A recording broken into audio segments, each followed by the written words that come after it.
What's going on, Team Trek family? Welcome back to another episode. In the studio tonight, I got a special guest. He's on his grand tour. He is the lesser-known operator, Mr. Nicholas Allen. Welcome to Team Trek Podcast, brother. How are you? Thanks for having me, brother. Man, it's a pleasure. So let's talk just briefly about this tour, just so people know where it started and where you're at now, right? So did it start from Wisconsin? Is that what I'm tracking? Yeah, southeastern Wisconsin, yeah. Jeez, that is so. How many miles have been traveled thus far to get you here, so people know at least day wise and mileage wise where you're sitting? I mean, the last time I checked was 1,800, but that was 2 days ago, so it's probably closer to 3,000 ish now. And how many days are you in? 9 or 10. Today's what day? The 10th. Today's the 10th. So 10 days. Yeah. 10 days in. Yeah. All right. So Wisconsin, all the way down to, we'll call it northwestern Florida, in 10 days. Not in a straight line. Not in a straight line. Not in a straight line. No. All right. So we'll talk about that tour, but going back real quick, is that your hometown that you're started from? No, so I'm just over the border in Wisconsin where I live now, and I'm from just south of the border in Illinois originally. So you originally from Illinois? Yeah, but nobody likes Illinois, so I just kind of say I'm from the farmlands in the Midwest, you know. So is Chicago, Illinois? Chicago is, if you take a radius around Chicago, 200 miles-ish, it's that entire area, the Midwest. If you're from anywhere in that circle, you're from Chicago. Okay. Because that's, you know, if you're from California, everybody's from L.A. Right. Everybody's from New York. If you say you're in New York, whether you're out in Albany or Buffalo, you're from New York City. So Chicago's the greater Chicago metropolitan area. Everybody's from Chicago out there. So okay, whenever you travel. Gotcha. So what was growing up like in, we'll call it northern Illinois? Oh, unremarkable, I guess. I grew up on a farm, just a corn and soybean farm, just outside of town. It's all houses now, man. Gone. And normal childhood, just chill. I'm like I tell people, I'm just a regular guy from a nowhere town in America, just like everybody else. Okay. So everyone, I mean, just for everybody out there, what is a normal childhood? Because I'm still trying to figure out some normal stuff. Oh God, you know, I go with that because there's some memory loss of like some whatever, you know, happened to things. I got a lot of concussions, but no significant traumas. I know that's a big thing in our community. Sure. A lot of guys had rough, but I didn't. Both my parents still with us. I was loved my whole life, and I have nothing to complain about. So farm life, was that? No, we lived on the farm. We just lived in the house that was on the farm. We didn't own the farm.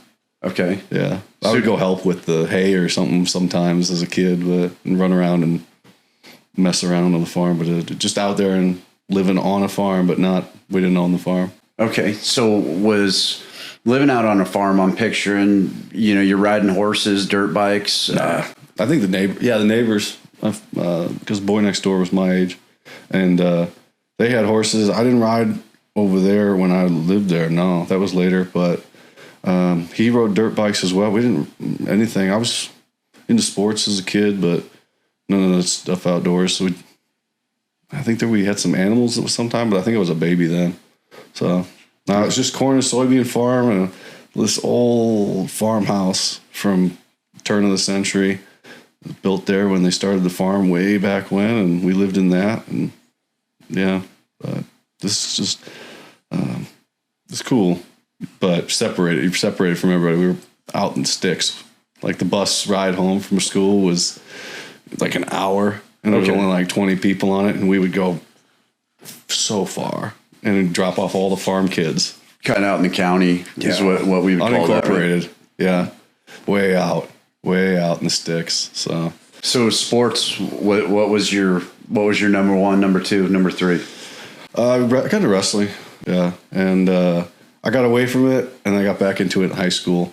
But I played soccer, wasn't good at that. Played baseball, wasn't good at that, or maybe just didn't like it. But wrestling I liked. I just didn't apply myself with all my potential like I did once.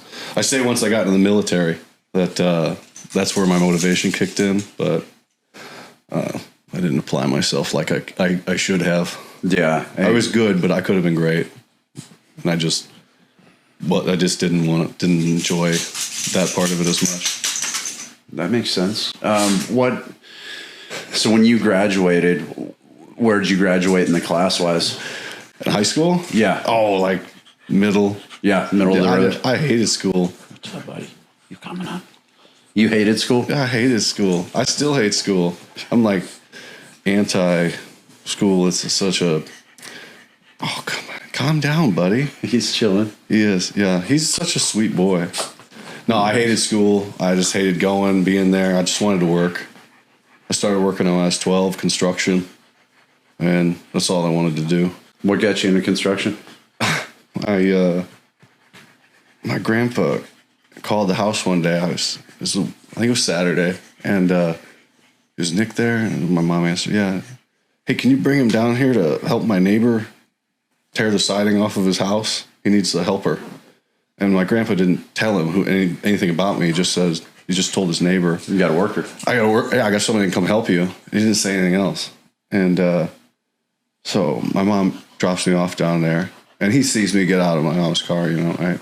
And so we work all day Saturday. And this is my first time like working on a job site. And he's too much. He's cool. And come back, get picked up, come back the next day, and work. We get about halfway through the day, and then he starts asking me about like my life and and what I want to do and stuff. And I was like, oh, saving up for a car eventually. He goes, eventually? I was like, because it turns out he thought I had a DUI. But I was this tall when I was 12 years old. Oh, wow. Okay. But I was just a skinny kid. And he assumed I was just an adult because I kind of looked like one, but not really. And he goes, finally he goes, how old are you? I was like, I'm 12. And there's this switch Italian guy kicks off in his head, and he's right in front of his son's window, and he rips that window open and starts screaming at his son, who's the same age. Wow. You better get your ass out here and start cleaning this mess up. And he had to come out and start picking up all the stuff we're tearing off the house, put it in the trash can, because he's the same age as me, and he didn't want to help. But I'm this same kid. Right. And he loved me because all of his guys were like drunks. And he could just pick me up. He knew I was coming to work. Right. He knew when I was leaving. So that's how I got into it. They would just pick me up for work on the weekends, and then once I started driving myself. But I was always there, and I just like working. As a 12, all through high school, I was making $20 to $25 an hour cash. Dude, that was really good money back then. Yeah, and it's still good money today. Yeah. Yeah, it's not the same, but yeah, it is. It's too bad that it's still considered good. It should be double that now, but it yeah. Should be. But man, that's a lot of people. Once they get into that trade, they just love it. Being outside, different environment all the time. You get to stand back at the end of the day and see what you accomplished. I think that's one of the bigger things. When you work indoors on computers, it's kind of hard to get the same satisfaction, I think. Oh, well, being outside and working construction is great, but and I got exposure to all different trades, electrical, roofing, plumbing, all this other stuff. And I'm a kid, and but then we decided we needed to collapse the world economy in 2007, 8, 9, right? Yeah. And the work kind of went away, so I got that went away, and I started working at a bowling alley, doing like minor repairs. We can throw him out if you want. No, he's cool. You all right, buddy? He's very needy. Like, come on. Now that he's tired, come on, he's down. Needy. Get some sleep. You get some sleep.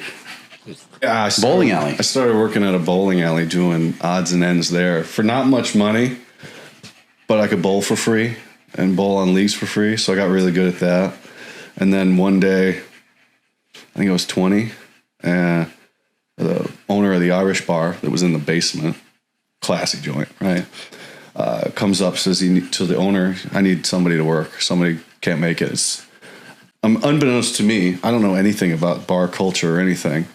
It's St. Patrick's Day, and it was the wildest party of the year in this Irish bar, wall to wall, absolute carnage. I mean, so much vomit, and so I worked at bar back the first night, and I got yelled at a few times, but I killed it. And then they had me back the next week to bar back after that, and then I turned 21 and I started bartending, and that lasted till I was 22, I think, and that was rough.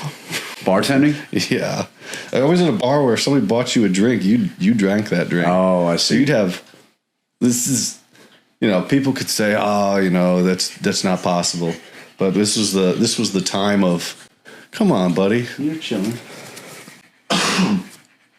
This was the time of, like cherry bombs. Cherry bomb? Like this cherry Dr. McGillicuddy's. And Red Bull. Everything was mixed with Red Bull. I remember everything being mixed with Red Bull. So, like Red Bull vodka. Everything was a bomb. Everything, Jägermeister. Jaeger bombs. Mixed Jaeger bombs. Yes. And we would come up, then you get bored and you'd make up bombs and stuff like that. But so you drink like 40 shots a night. And some of them were heavy and some of them weren't, but you were fucked up every night. And then we all started living in the same house. So the people that you worked with, you're living with, and the party never, ever ended. We would wake up, we would go to industry night on Tuesday and go see all of our friends. And then Wednesday, Thursday, Friday, Saturday, we would work until 3 or 4 a.m. on Saturday, and then go back to the house and shut that down when the sun came up or so. And then Sunday, Monday was a recovery day. And I only could do that so long.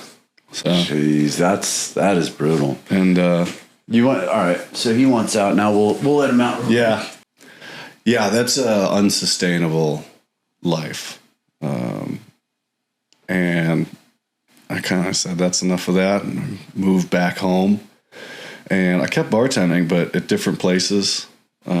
Martini bar, a restaurant, and then in 23, I was 23 years old, so 2010, end of 2010, I got a job at a factory, and it lasted a week. I said, nope, I'm going to the Army. That's it. Okay. Yeah, and then we went on the whole path, but there's more to that story, but that's kind of where my civilian life ended at that point when I went, no, I don't want to be in a factory. So the party started to end around that time, huh? Oh, no. It ramped back up as when you get in the military. Like those were hard-earned skills in the bar of communication. So I didn't learn how to speak until I started construction. I didn't learn how to converse until I started bartending. And then I didn't learn how to effectively use any of that until I got to the military. And then I started to put it all together. So I learned a lot behind the bar. You were trying to pull money out of people, and the better you are at it, the more money you're going to make. So there you go. True. There's service industries. Everybody should go in the service industry. Everybody should, play sports in high school and stuff like that. Everybody should be in the service industry for a little bit. There's certain things that you cannot get the experience anywhere else. And bartending or waiting tables is one of those things. Yeah, agreed. You learn a lot in those jobs. Absolutely. Especially, like you said, when it comes to communication, learn how to effectively communicate. Oh, with people that are upset, they're fighting, they're coming out to dinner. This person's trying to drink themselves to death. This person's 21st birthday, both at the same bar. And you got to have flip-flop in between conversations. And then you got to work with your other bartenders. They're rarely put together as well. They're going through their own things. And life is an interesting dynamic, but the one behind the bar with as much alcohol as you could ever want is a taxing situation. And you just got to learn how to navigate it. Nice. Okay, so what did you know about the military prior to coming in?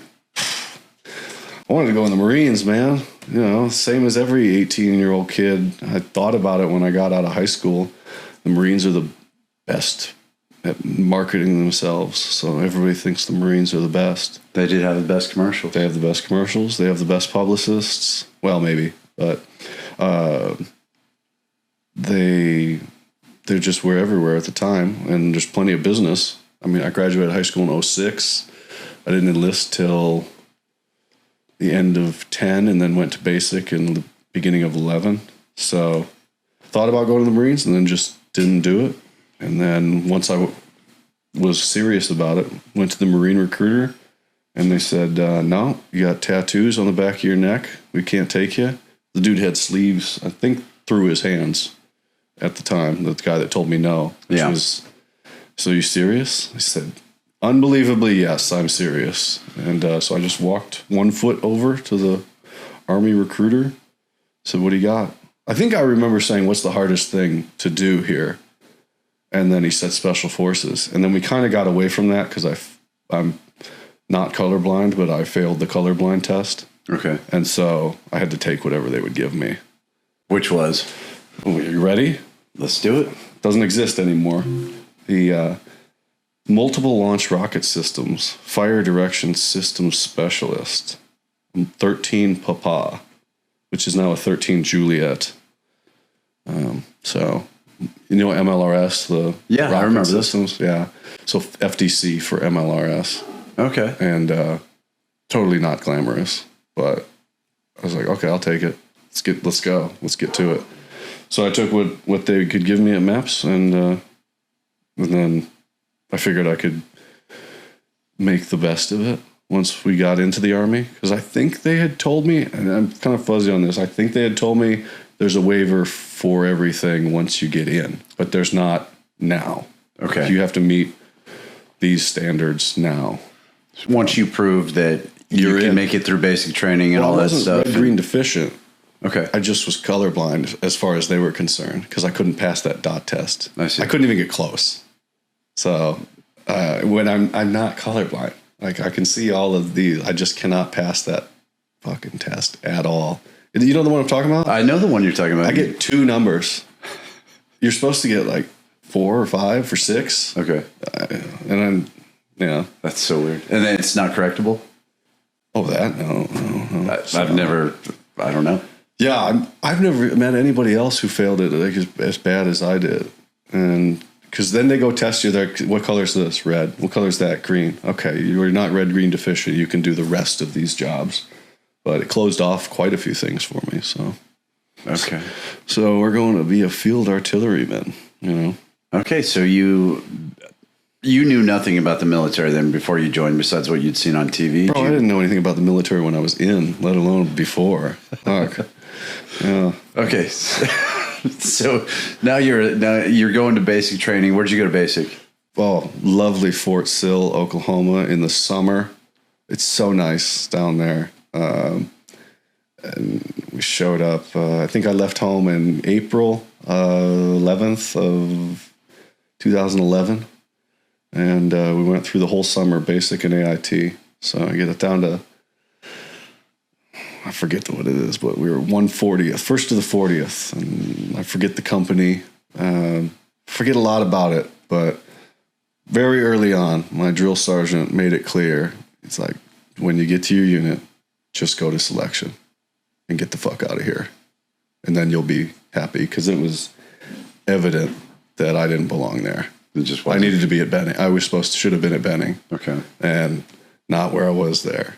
That's not a knock on anybody else. I belonged over there. Right.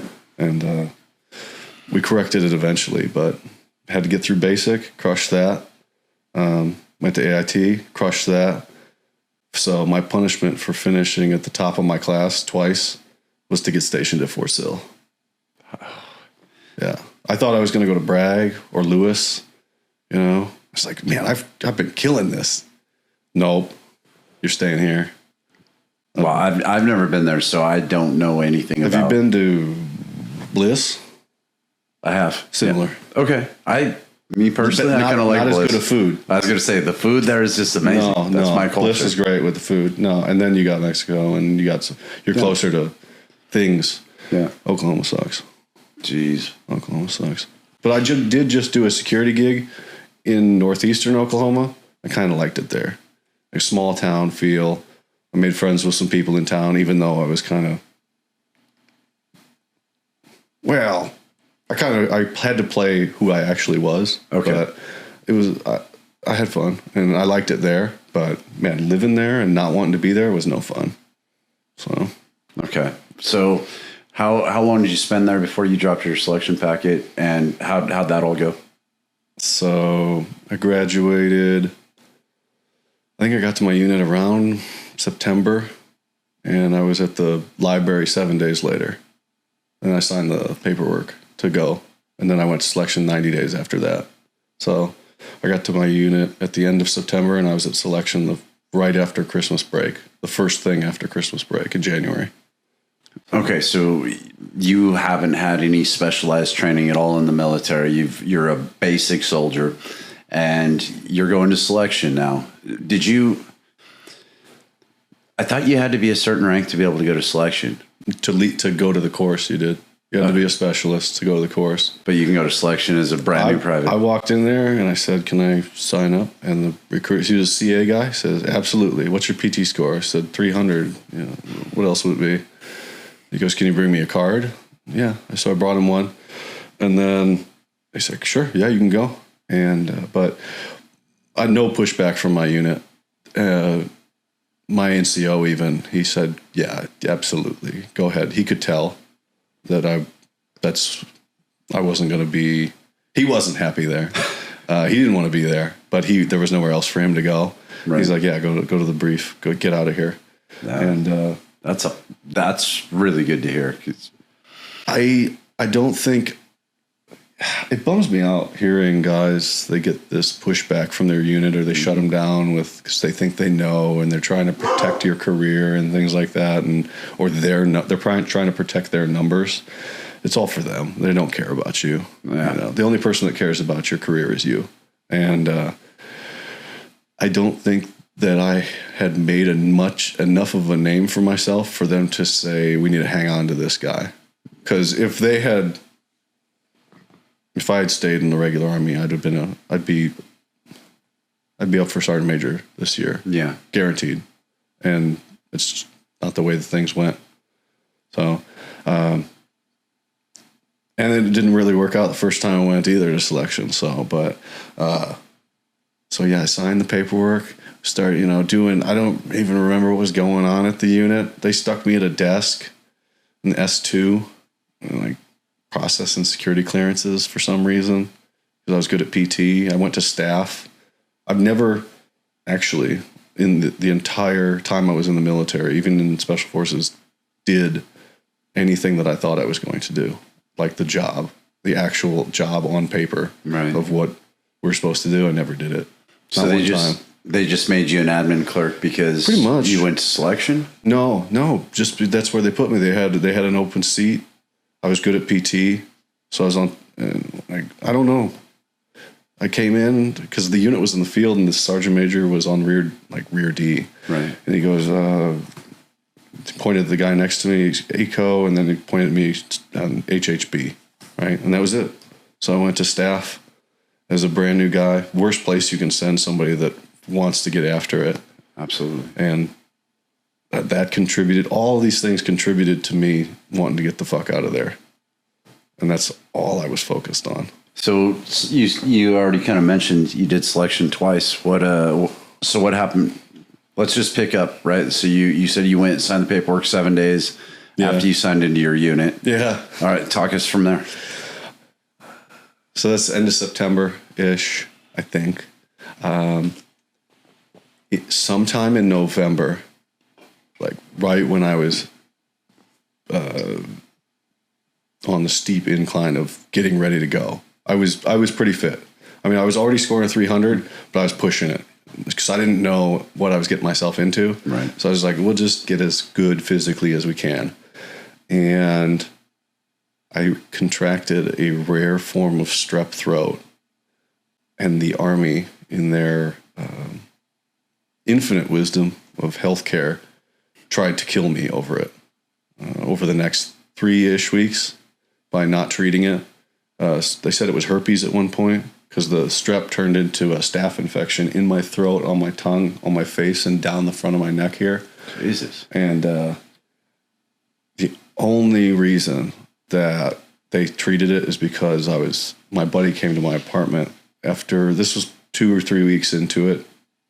Like I hadn't drank water in a few days, and he found me, I was like hallucinating, looking at the wall, like covered in blankets. I was cold, but I was sweating and severely dehydrated. And he takes me to the hospital for the 3rd time, I think. He tells this story much better.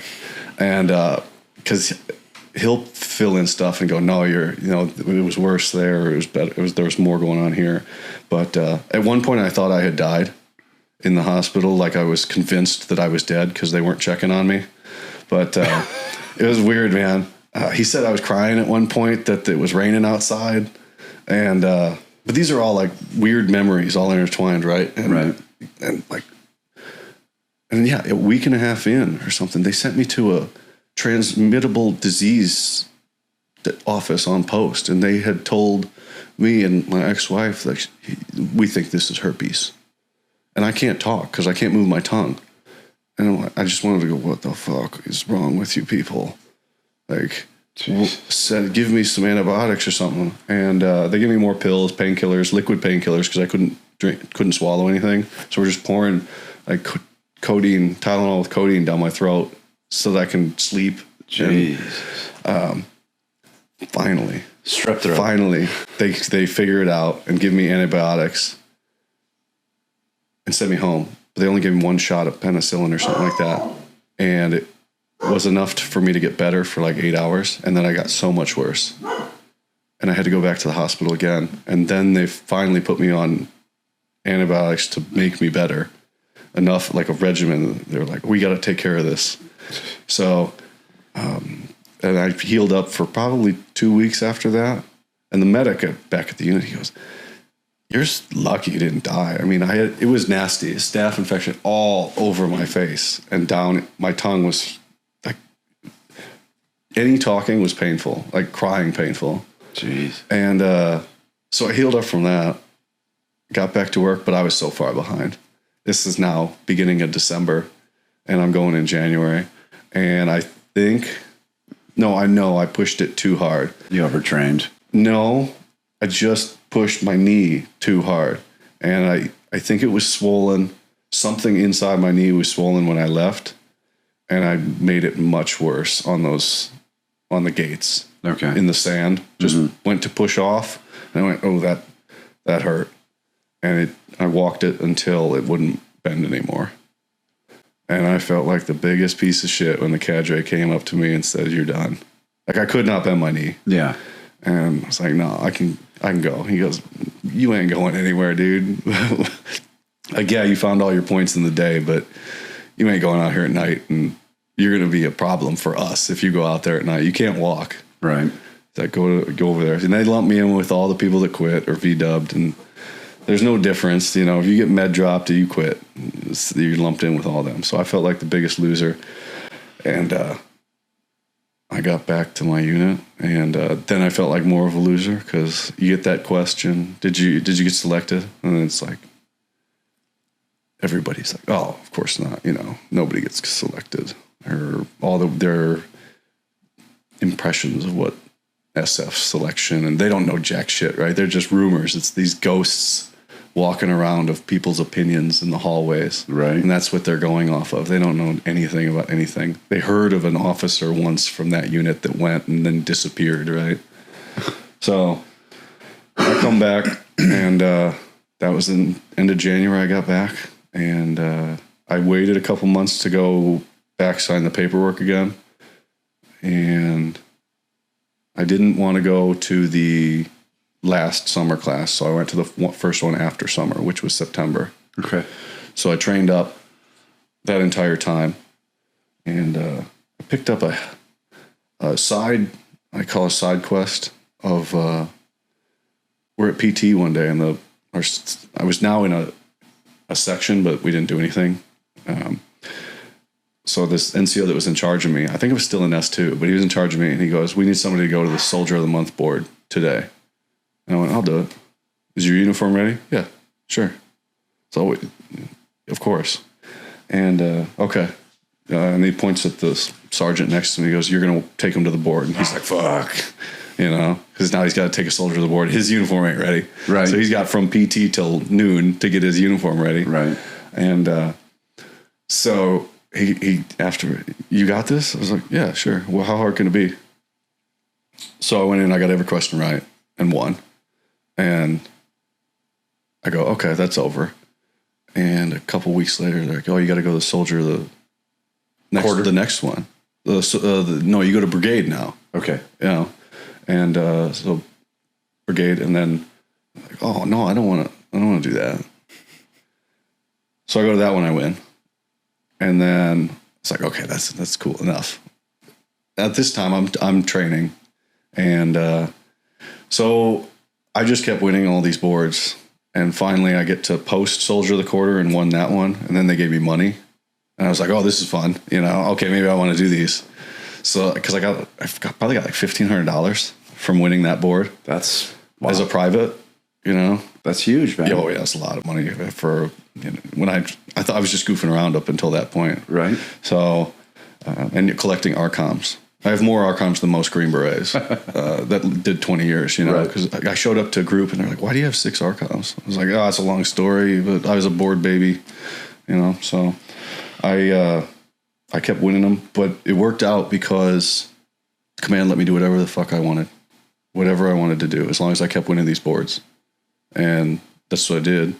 And so I could go to CrossFit at lunch and do the lunch class at CrossFit. So I trained, I was ready to go. As a result of me doing this thing for them, making them look good, right, I was able to do whatever I wanted, and it worked out for me. So I feel, like I said, I feel for guys that their command shits on them. But I was just in a position to get what I wanted, and I just fell into it. So I always tell people, volunteering for stuff ain't all that bad sometimes. It's really worked out for me in my career because I volunteer for everything. That's right. And it worked out for me. But the only one I lost was the post Soldier of the Year. I got second because they changed the rules on me. So I was pissed. I didn't study. So they had this rule. So I went to selection. I just got selected. We'll go back to that. But I come back for the post Soldier of the Year, and oh no. So I got selected and they sent me the Soldier of the Quarter one, and I won that one.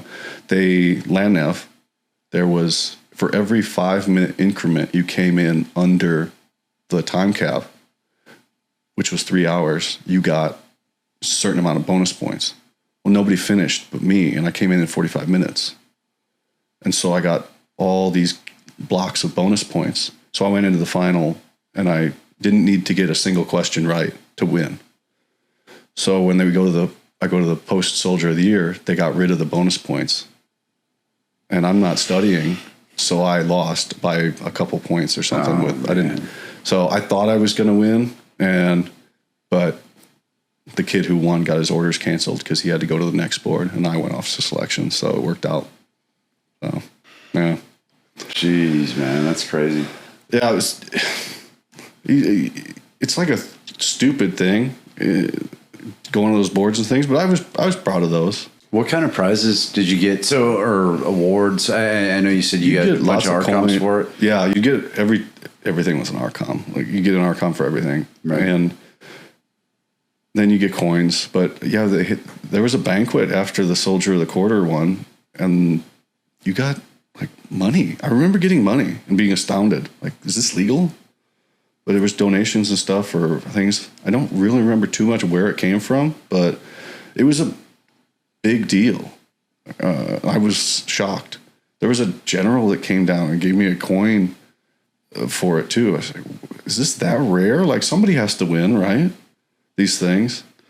But I don't know. I think if I wasn't going the selection route, I would have won that one and gone to the next one and won that one too. But I didn't care about those boards after I got selected. I know at certain levels they'll give away college educations, I think, right? Oh yeah. Like they only get wilder from there. So, you know, I mean, the best Ranger guys are getting pistols and the trophy. Like, the more eyes are on stuff, there's donors and all kinds of things for these things. Oh, I ran the best warrior competitions for 2 years at SF Command, and some of those donors, man, they were getting ARs, 300 blackouts, pistols. Like they were getting some great knives from Spartan Blades. I mean, there's some great donors out there, man, and that competition was cool. But yeah, I mean, we still did a board as well. You know, we did like an oral board, but it was a multi-day competition. You know, not best ranger, but it was a good competition, man. Individual. Not everybody. I mean, I say not everybody. I mean, the guys we send from group rarely finish best ranger. Like, it's tough. It is. And when not everybody's meant for it. Almost no one's meant for best ranger. Like 12 teams finished this year or something like that. It's brutal. You know, so that's a real deal. So not everybody's meant for everything. So there's a I thought it was cool. You know, some people were complaining about there's a best mapper competition. Like Army mappers, they get together and they plot, make maps and stuff. Okay. And there's cooks, there's engineers, best sapper, and all this other stuff. I think it's great. You know, I do too. Be the best in your field. I've always thought competition bred excellence. You know, I know there's people that don't like to compete all the time, and they don't like that competition. It's usually the ones that don't do well in the competitions that don't like them. But fuck them. So let's get back to your second trip to selection. How'd that go down? Crushed it. Just easy day. Oh no, it fucking sucked. Was it hard? You didn't know too much. I mean, I knew exactly. Actually, you knew a lot about the Army. I knew exactly what was going to happen the whole time, except for the last day, because they changed that. That was the only difference. Everything was exactly the same. Okay. I knew it was going to happen. I was ready for it. I was ready. It still sucked. Like, I mean, it's selection. It sucks. It sucks. You know, but it's not that bad. Oh, I mean, I was still doing well the first time through, but I knew I was getting selected when as soon as I got there, and to the point where I sat down with the NCO, where he knew that I knew that he knew he was going to give me the piece of paper, and it's just like he read one page, and he looks at me, and I'm like smirking. He's like, "Do I need to go any further?" No, just give me the sheet, Sergeant. He just rips it off. He just get the hell out of here. Nice. That was it. So, but anything happen out there that you'd want to chat out? Oh God! Do not watch M. Night Shyamalan's The Village before you go out to do Nightland Nav, man. People ask me, like, what's your best piece of advice for selection? That's one of them. Don't watch a scary movie about monsters in the dark before you go out and do Nightland Nav, because it will pop in your head as soon as you step away from that fire. And because there's weirdos out there, there's squirrels and shit, and there's cadre that are following you around too. There's just stuff moving everywhere. There's monsters out there, man. That's why we carry rubber ducks, because those people would fucking steal them if we had real rifles, you know? If fucking Hills Have Eyes people are out there. They're out there. It's funny you say that. But yeah, it's dark out there. And so... There's bushes crying because there's grown men stuck in there, and they ain't coming out till it gets light out. You know, people finding Jesus, losing Jesus, all kinds of stuff. This is fucking steal your soul. That's the hardest thing. I think that's the only thing about selection that was hard, because it's all encompassing. It's the mental, the physical, the thinking, all of it. You know, team week, you can ranger your way through team week pretty well. But that one, I think. God, if they were to, you're like, well, we're going to eliminate all of selection except for one thing. If they just did land nav, you'd probably have the same people that are going to pass at the end that would pass that. It's a tough test. It is. Yeah, the Star Course it's rough, man. Yeah, but I say that I went 4 for 4 both nights and had extra time to sleep after it, so it's not that hard, because I had no idea how to land nav, and they taught me how, and I did it. And that's exactly right. For the guys and gals at home that are scared to death of it, you get some of the best land nav instruction that you'll get in your entire life prior to going and doing the STAR course. So go to selection, if nothing more than to get that, get that training that you get, man. Because I was 11 Bravo before I went. I already had my EIB. I already knew how to land nav. But what I learned there, man, it took everything I knew and threw it out the window. It was just world class. So it was good. That's the only portion of selection that they tell you exactly what they want you to do. Yeah. The rest of it's very ambiguous. You have no idea, to go run. How far are we running? Go. They don't even tell you on the PT test. They just tell you we're doing a PT test. Did they read it out of the book? It doesn't fucking matter. Right? I'm pretty sure they still had to read the standards or something, right? Had to have a demonstrator. You remember that? Some things you don't remember, but they tell you this is exactly what you have to do to pass this. And my side project with my program that I'm working on is I'm trying to find the last hard class, and I've determined that once they put those chem lights on the stakes, that's when land nav got much easier. So okay, I'll tell you the last hard class. There's an instructor out there, Lynch's Lane. You remember Lynch's Lane at all? Doesn't sound familiar. It's after him, man. So when that dude was out there, if you were in his company, that dude was. I know there's dicks out there, but that dude, like, he did a really good job playing that role. We were miserable. What role? Like, SUT was miserable. He had to play the class asshole. What year? What I mean? The instructor role. What year?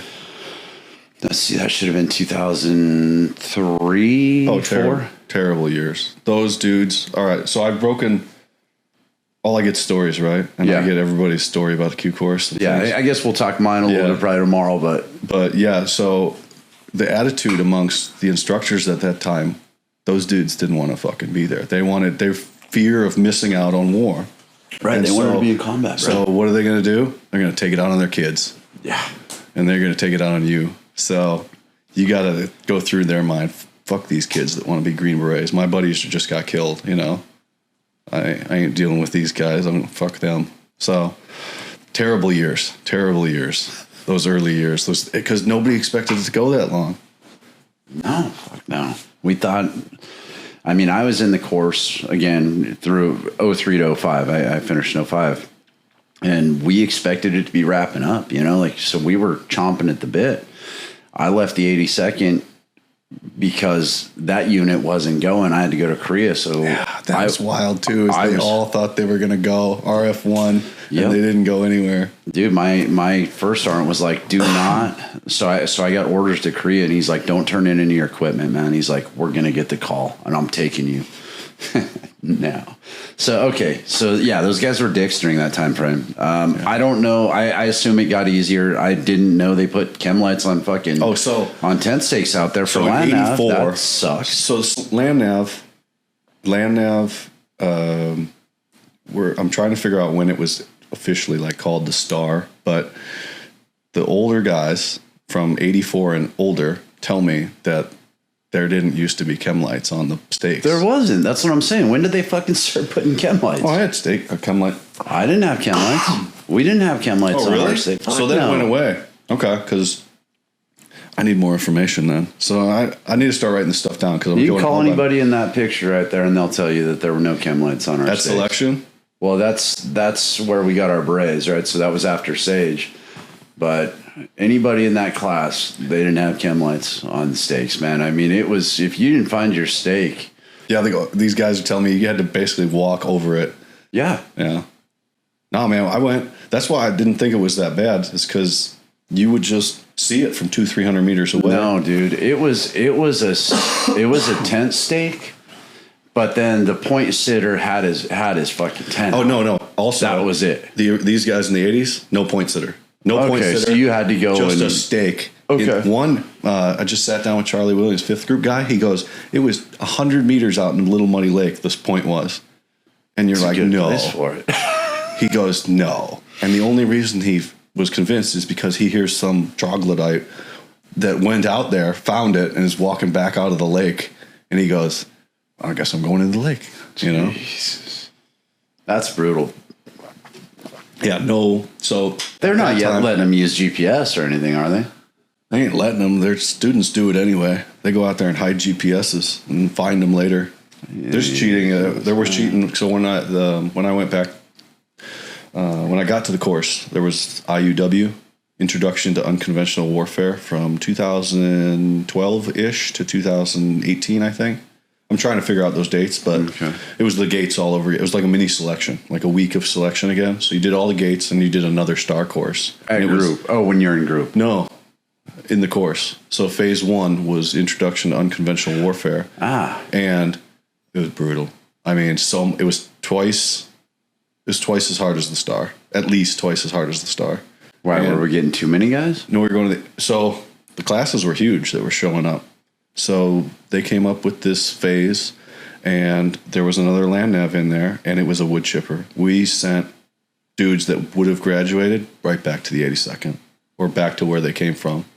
And with no warning. It wasn't really widely known that was in there. And dudes would show up after 30 days of PCS leave, right into the events, get dropped 2 days into the course. Done. Your career's over. You're going back to wherever you're going to the 82nd and things like that. Nobody really knows about it unless they went through it that time. I've talked to sergeant majors. They don't know it was a thing. What was the year group? I think 12 to 18. So that was who was president during that time frame? Oh, was that Barack during that time frame?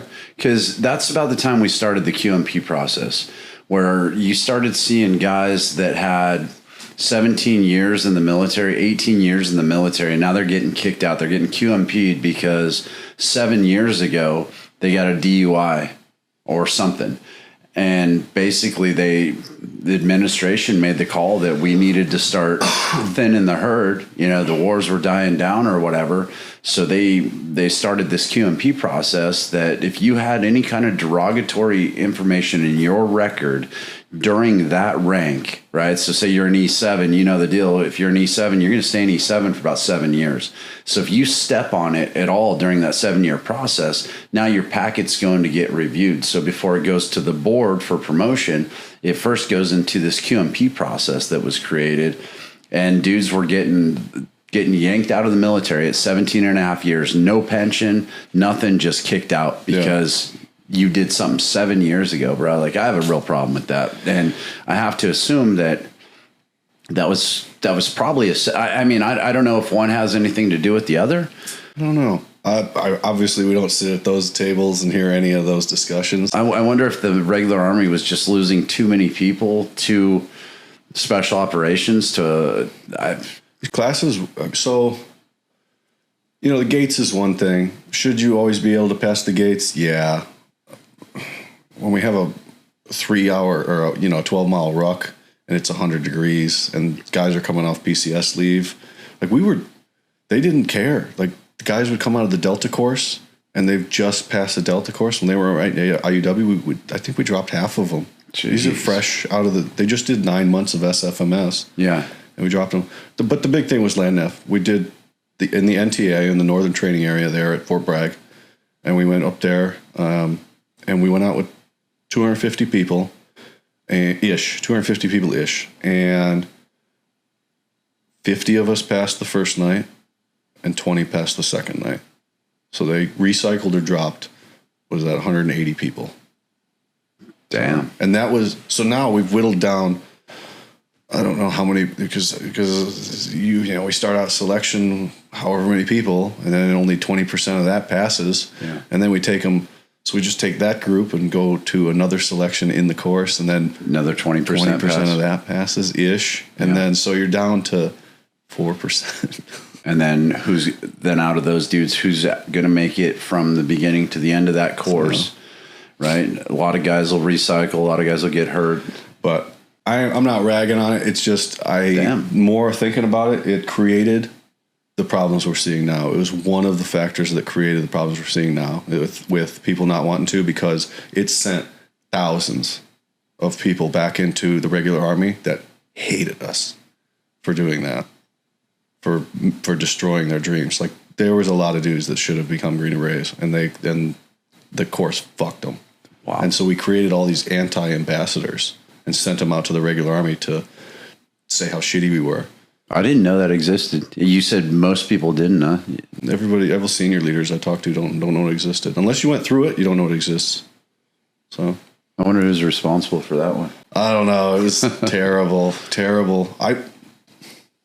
to But 18. I didn't know any better. I still was. Well, once it's implemented, it's really hard to change it. That's the thing, right? Like once this is a thing, now to get it pulled out, it takes somebody with some rank. Changes all the time. Like when I got there, But when you remove a big piece of it, that's like saying, all right, we're not going to go to SEER anymore. they completely got rid of it after that. They decided because they were just losing. So they had to. I don't know. I never said. Maybe someday I'll get to interview some of the people that made those decisions.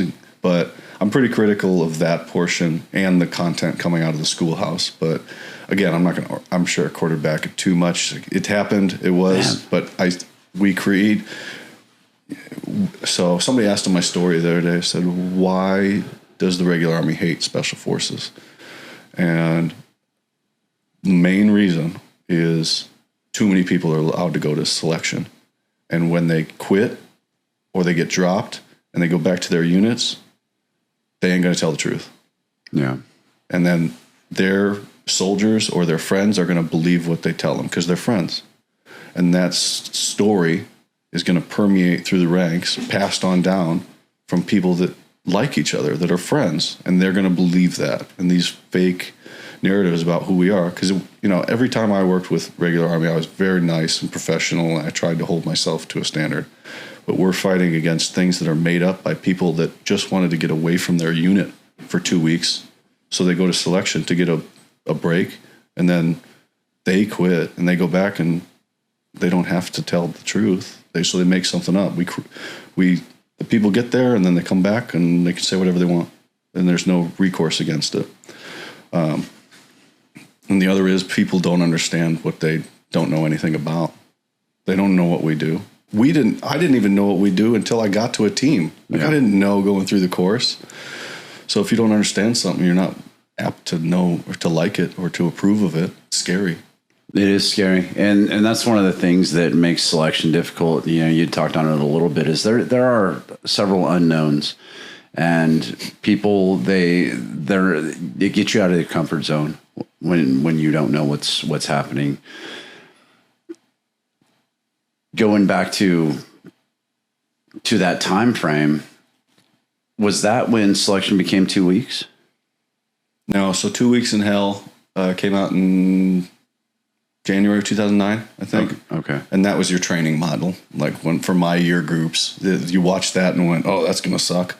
It was 3 weeks when I went through. So they'd taken it back to 21 days? Yeah. And really, you did one big thing a day.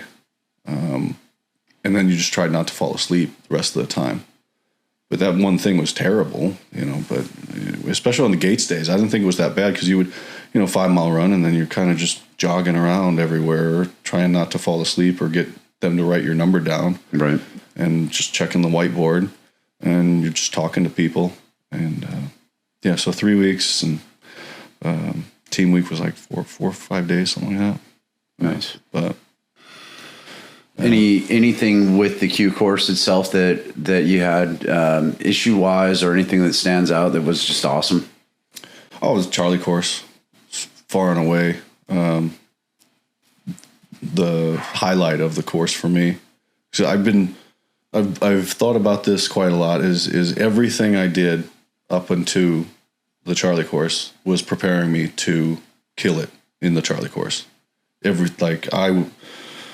My buddies dime me out on the first day. And the cadre walks in and goes, who's got the most experience here? And every single one of my friends pointed right at me and then him.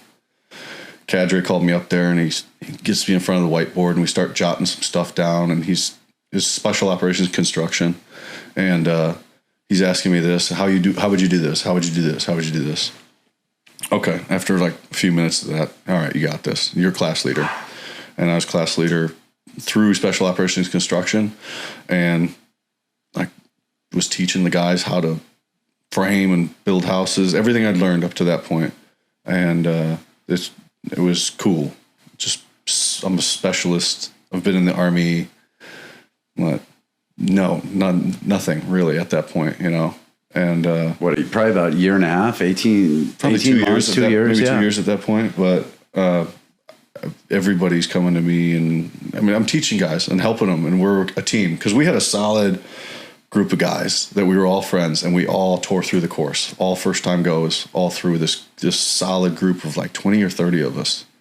And all my buddies were in the Charlie course, and we all got through it all together. And that was my time to shine. After construction, I just went back, calc in place. That was, I thought, easy because it's just 4th grade math, 5th grade math, something like that. So you just check your work and make your calculations, things like that. And I just had fun. It was, I am realistic about it. We had the easiest path to get our berets, 18 Charlies do, by far. Like Bravos, they get shit on the entire time in there. The Echoes, they're just carrying heavy shit around and walking everywhere and shooting their shot. And they get the shit smoked out of them all the time. The Deltas, they have 2 Q courses. I mean, basically compared to all of us. And brutal. The amount of knowledge they have to retain and regurgitate is astounding.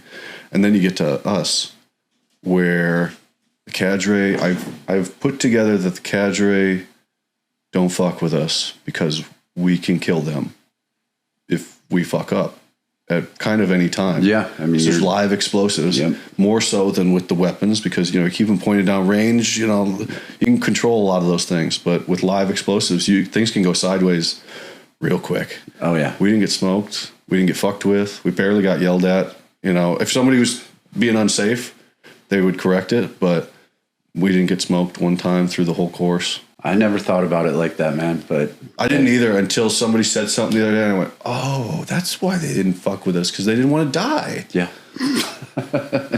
Touche. Yeah, and I right away I called up one of the instructors where I kind of work for him now, and I was like, "Is this true?" He goes, "Oh, we were very suspicious of you guys. We thought you guys were going to kill us at all times." Jesus. Oh, with the explosives? No, we didn't trust you guys at all. We thought you guys would bring a gun in or something like that. Damn. I was like, oh, that's terrible. He's like, you can't be too careful, man. So, but don't get me wrong. There were some instructors out there I definitely wanted to put hands on. 18 Echo Committee? The Echo Committee, yeah. I don't hear good things from anybody that... There were a couple good ones, man. They were pretty cool. That you kind of wanted to sit around and bullshit with, kind of pick their brains and hear about, what's life like at group. Because you gotta remember, man, we're out in the woods making these shots and sitting around charging batteries. There's a lot of time out there. You want to learn something. These guys are just man, they were dicks. There's their story too. But they are only giving you what they got. Yeah. So on our side, our cadre gave us what they got as well. Bro, so, we talk about it during, parenting and, like generational traumas. Like it started somewhere. It's because this was a learned behavior. Oh, yeah. And, don't get me wrong. I got plenty out of the Echo course, man. I really didn't need any more, but the Charlie course sounded a little bit more like a gentleman's course. It 100% was. I'm friends with 3 of my cadre now, and I talk to 2 of them like quite often. They're just, chill for the most part, and they didn't want to die by getting blown up or be maimed. It really was. The FTX was pretty cool. Just the whole thing. So that was the highlight of the course for me. Sage sucked, not because it was hard. It's because I didn't get to do anything. Language was language. What did you think of Sage as far as like, okay, are you starting to understand unconventional warfare? And yeah, I mean, you'd already been a bartender. You know how to build rapport. You know how to get stuff out of people that they don't want to give up, right? Like you started kind of learning that. So that's where that starts getting applied, right? You're starting to work with the underground. You're kind of making deals and stuff like that. Did you? I didn't get to do anything, man. You weren't part of that. That was all. I didn't get to do anything. We went in isolation. I was the senior specialist because everybody else was an X-ray. And so it was the team sergeant, E7, and then me. And we kind of corralled everybody to get the plan together and the brief and everything. And then we went into country. I went out the first night on the first mission, and then the cadre didn't let me leave the base after that again. He said, "You're done. You're good." And I built a kitchen. I built a shitter. I built a hog pen. It was a nice shitter, though. I mean, I was proud of that one. Nice. I rounded the edges and everything. It was comfy. But no, so everybody's got a cool Sage story of, this battle in town, and there were people freaking out and jumping out of the vehicles, and they got to go to these meetings. I didn't get to do anything. Not that I remember. If I did it, I don't remember it. It was unremarkable, but that was kind of a bummer for me, because now I hear like stories of guys having fun and stuff like that. But I would have liked to have so I hope someday somebody invites me back to go work a Robin Sage, so I can see the other side of it. Yeah. Which would be just fulfilling for me to get to see some of those things instead of just in the training scenarios to go. Right. Because Pinelands, I mean, people go into Pineland, they never come back. It's amazing. It really is. Because I've sat and talked with a lot of people that go out there and they work it. They have worked it for many years. Yeah. It's extensive. Just to hear this, their stories and their perceptions about the students and how things have changed and things like that. But yeah, hopefully someday I get to go out and work, but if it doesn't work out, it doesn't work out. Yeah. I think that's something I'd enjoy too, getting back out there for a little bit. All right. So nothing crazy. You did SEER right after SUT. So you guys graduated and then did SEER, right? We let's see. So the way it was for me, selection was phase 1, phase 2 was SUT, phase 3 was your MOS phase. Phase 4 was Sage, phase 5 is language, and 6 is SEER, and then you get your tab, right? But you got your berets after Robin Sage, but then you didn't get your tab until after SEER. That's fucked up. It was. I can't believe that somebody went, that's the way we're going to do it. Bro, So here's the deal. Here's what I would say positively about doing it that way. Is you're gonna pass. We had dudes trying to quit SEER. Like there was a couple that were just like they couldn't do it and they wanted to quit. And by that point, there was so much time and effort pumped into them. They kind of walked them through the rest of that part. But I think you lose a lot less guys when you have it at the end.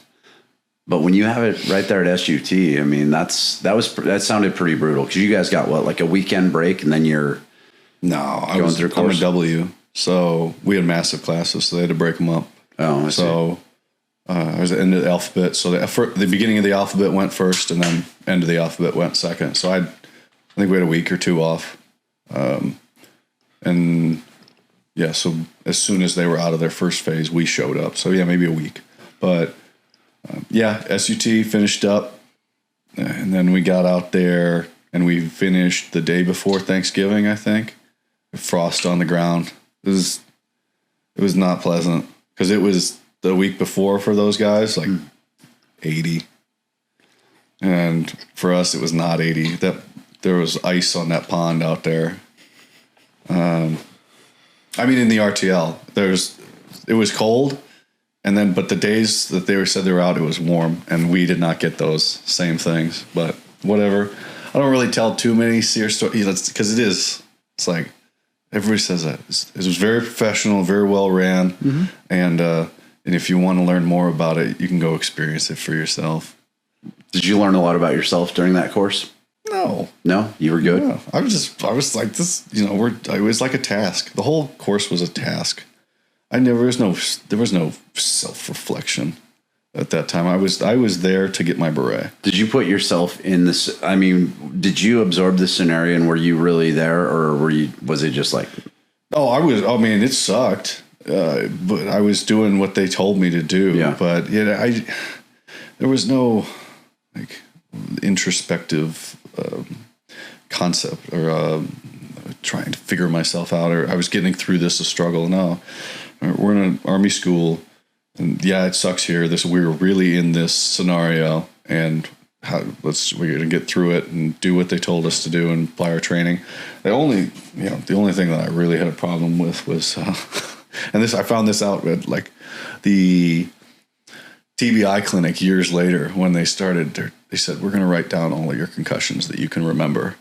And I started going through them as much as I can remember. Then I'm bouncing back and forward. And then I go, well, I got hit really hard at Sear. Yeah. And they said, well, what happened? I said, well, we're about to get liberated. It wasn't my fault. It wasn't my fault. Buddy. No, it wasn't anybody's fault. It wasn't. So we were about to get liberated, and the guy from Naked and Afraid just comes up to me. I must have been on his list that I hadn't been checked off. And he says something, and he just clocks me hard. And we're fairly certain I got a concussion there because I'd had one like a year before, and then another one a year before, and another one a year before. So I'd had one pretty consistently. Yeah. And that was just that year's one. So yeah, I fucked up sleep for quite a while after that. And I thought it was from the scenario. And we started thinking about it. How hard did you get hit? I was like, hard enough. And he's upset. Yeah. Well, we got to grab those root beers out of the freezer. Yeah. Too. So we'll take a quick break. Yeah. And when we come back, we'll start talking about first group. Yeah. One guy was in fighting with me in the comments, and he goes, yeah. Our puppy's coming. Obviously, there's going to be. Suki, come on. You get out. Suki, go. All right. He's like, you need to be running a 230 ruck to make it to the next phase. And I went, that's not true. For any of the people that follow me, that's not true. And he started getting mad. I said, bro, I ran a 259 ruck, and I'm a Green Beret. Like, what are you going to say to me? Right. Like, I would pass the gates. Like, there's nothing, that's just how it is. Like, no, you don't get a different color tab if you exceed the standard. I mean, there's a time to break the knob off. Sure. And they'll know it's not. The cadre don't care. No. I feel like from my assessment of them, okay, these people met the standard. Okay, we got to drop these people. Right. Like, there's obviously a standard. I don't know exactly what it is. I know what the PT standard is, right? If they tell you need to get 90 points in each event, then that's what the PT standard is, right?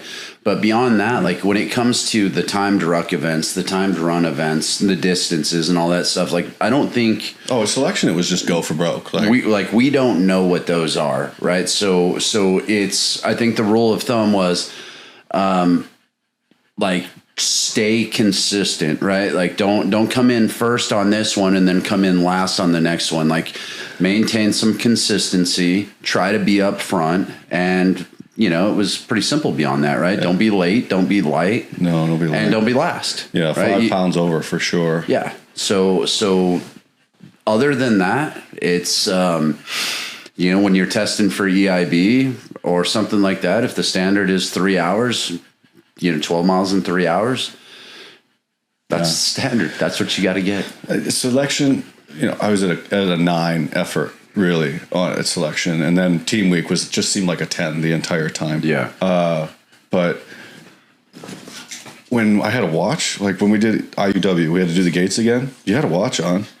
I was like, okay, I got 15 minutes to make it this. I can see the finish line. I'm not going to kill myself. I know exactly where I'm at for time. Right. They got to, and then you get close enough, they got the thing up there. Oh, I'm good, let's pass.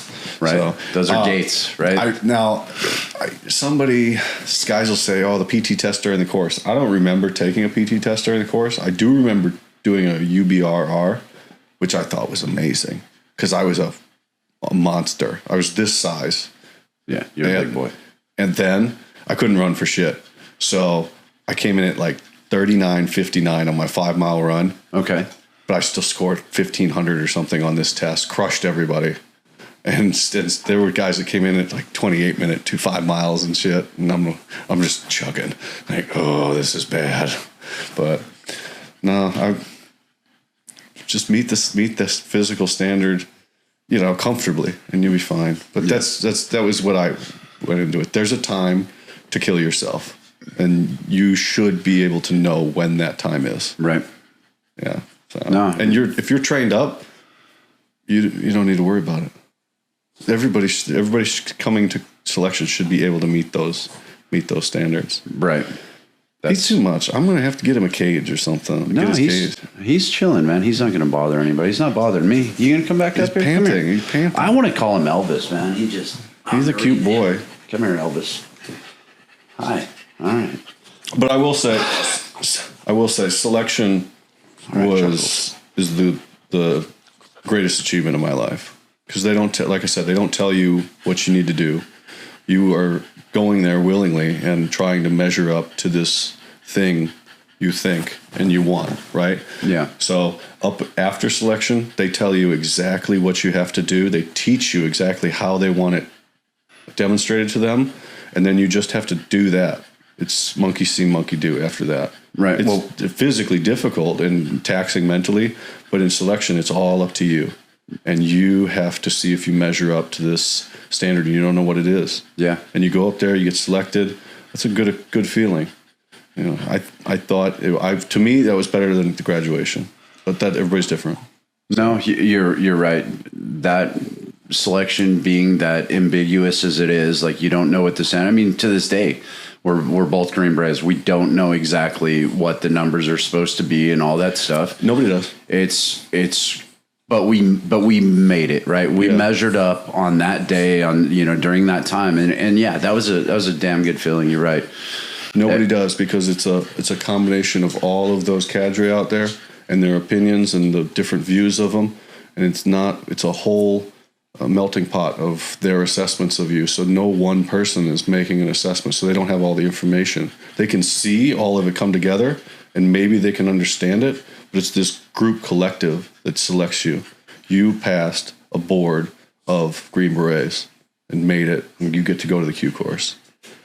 That's pretty awesome, actually. When you put it in words like that, man, it's pretty awesome. It's been a long time since that day. Yeah. I remember I was pretty damn proud. Matter of fact, I got back to Korea and I was hanging out with another guy that had gotten selected, and we ran into a bro that had been, and he got selected, but he never went back to the Q course for his own reasons. And I remember he made a remark. He's like, I could see it on y'all's faces.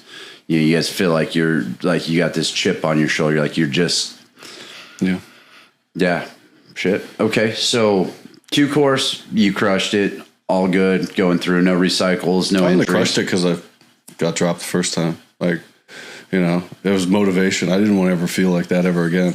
That's why I crushed selection and crushed the course. I was never going to let that happen again. So you've never failed since then? Until I got hurt, no. Yeah. That was it. So, yeah, I mean, it was a short run. Short-lived, but nevertheless, like once you had that happen once, you made sure you were going to. There was no doubt prepared through graduation. There was never a doubt, that never even close to being dropped or recycled or anything. No tests, nothing. It was a no doubt the entire way. But I got dropped at selection. Like I had to go repeat the one where oh man, should I go back? The whole mental buttfuck of that. Right? Because most guys don't. It is.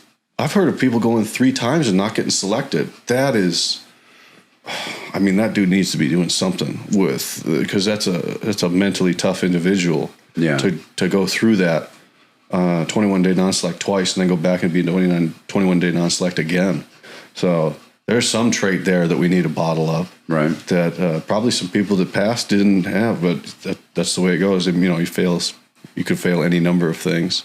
So, but, yeah, it's. Did you ask for first group? I did. I don't know why. I still can't remember why. I wrote down on the sheet 18 Charlie and Ty, and that's what I got.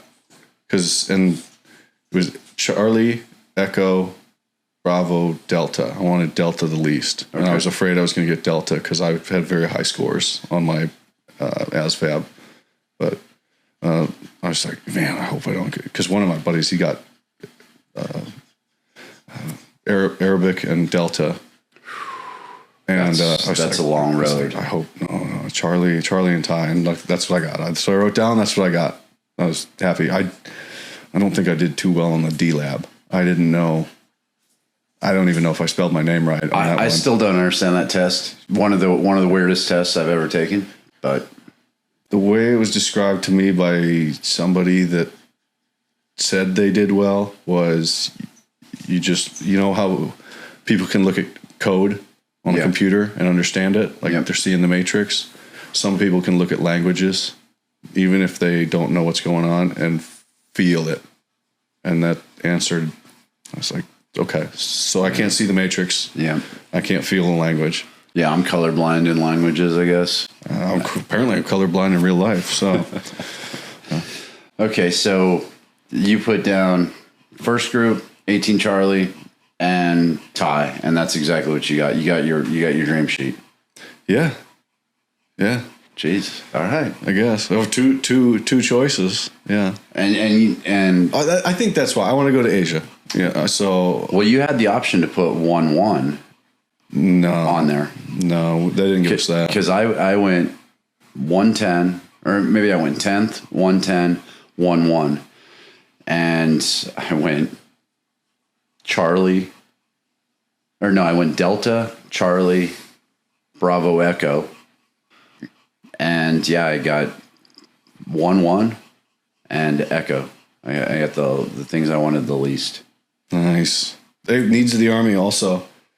I was needs of Special Forces. Needs of Special Forces. Yeah. No, I got what I wrote down. I almost finished the top of my class on that one too. I wanted to make it, basic training, AIT, and the Q course. But you were honor grad in basic and AIT? That was the leadership award, I think, or whatever that was. I got fucked out of honor graduate by my buddies. Wow.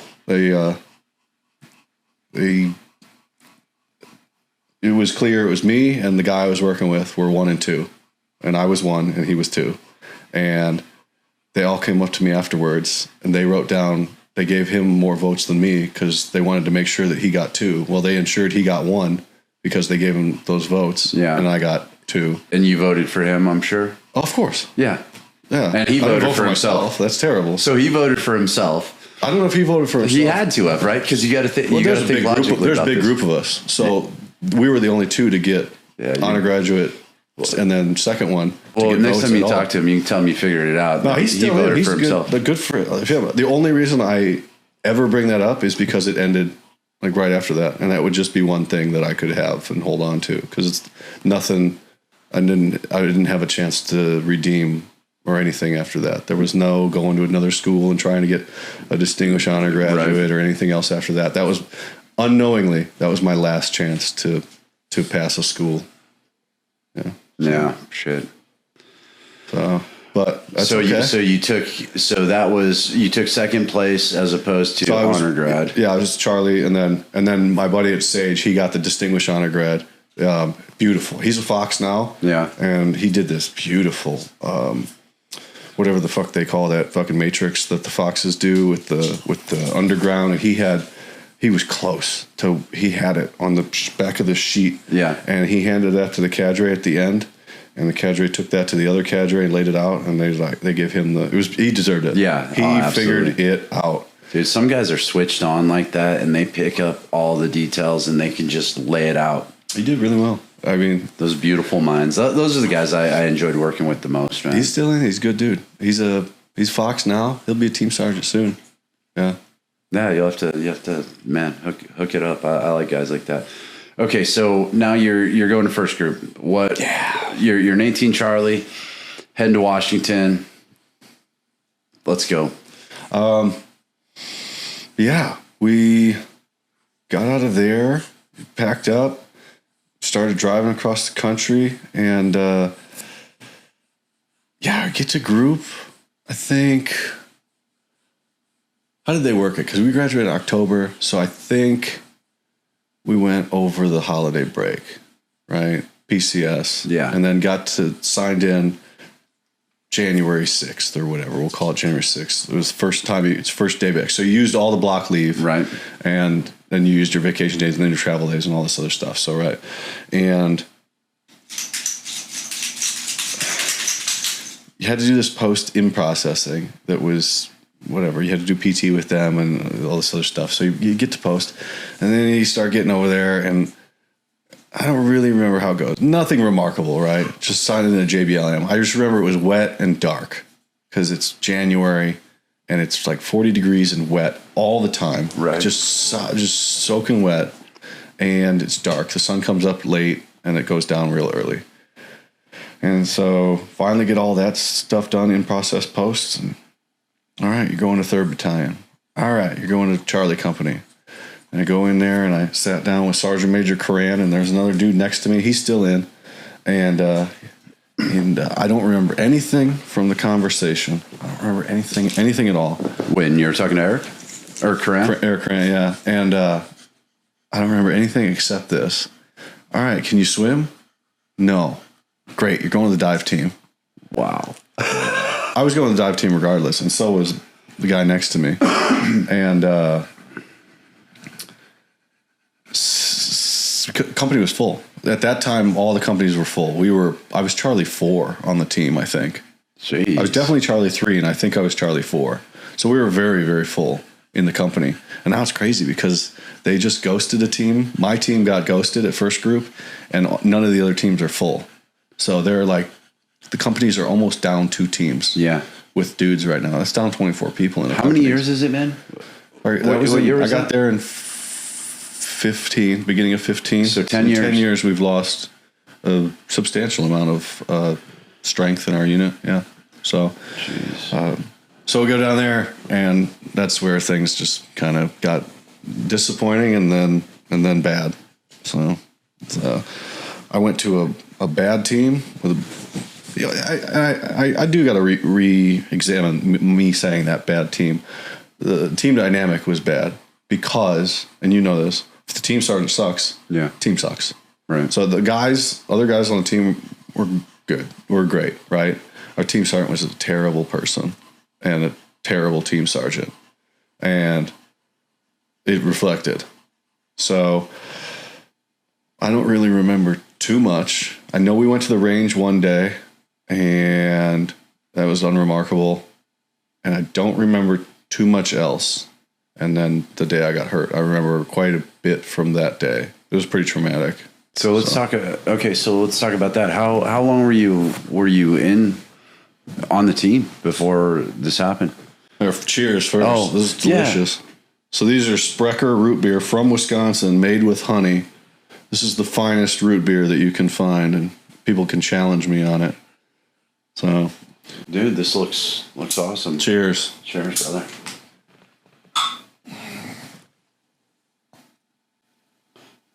Oh, we kept him in too long. Oh, that's nice. So, all right. So, I got to the team end of January, and our first training exercise was in April. I think beginning of April, because I was supposed to go to MAC in April. I was not ready for that, but I was going to go.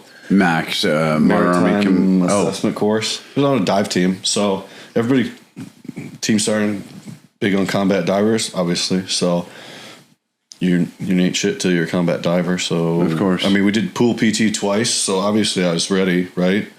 I was scared of the water, and I was a poor swimmer, but you'll be fine. They'll teach you what they need to know.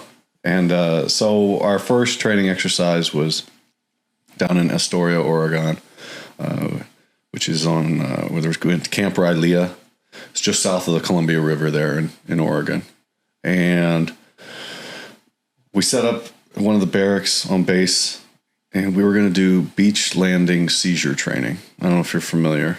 Yeah, I know it. It's a barrel of laughs. It's so much fun, right? Let's talk about it real quick, though, just so the people at home that don't know. So from what I was told, you would come from a ship, right, and you come over the horizon, generally at night, and you'd get within a couple miles of shore. You're on a small boat now. Small boat. We're Zodiacs, right? This is not how we did it. This is just how it would go in.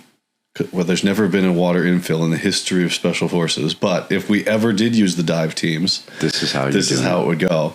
And so you'd kick out your swimmers, and about 2 miles out, and they would swim to shore with their stuff, with their gear, and then they would secure the beach, make sure there's nobody there, and then they would signal for the boats to come in, and then you'd bury the boat, deflate the boat, bury it, make sure they can't see anything, and then you would proceed to your mission, right? That's how it would go in the real world. Right. What we were going to do was get the boats down to the beach, go out over the horizon, and then come back, then commence with that. So we started during the day. So everything that could have been initially wrong was wrong before we even went out there. So we were supposed to be out in 3 to 5 foot waves. We were out in 12 to 15 foot waves. Oh, Jesus. We were supposed to have the high horsepower engines. We had the low horsepower engines. We were supposed to have 12 guys. We had 10 guys. We were supposed to have the hard bottoms for the Zodiacs. We had the soft bottoms. There's supposed to be experienced people in the boat. So when the guys got out to swim to shore, it was 2 brand new Green Berets, myself and the guy next to me who was sitting next to me in Sergeant Major's office, and a pretty experienced guy on the back, but not in that surf.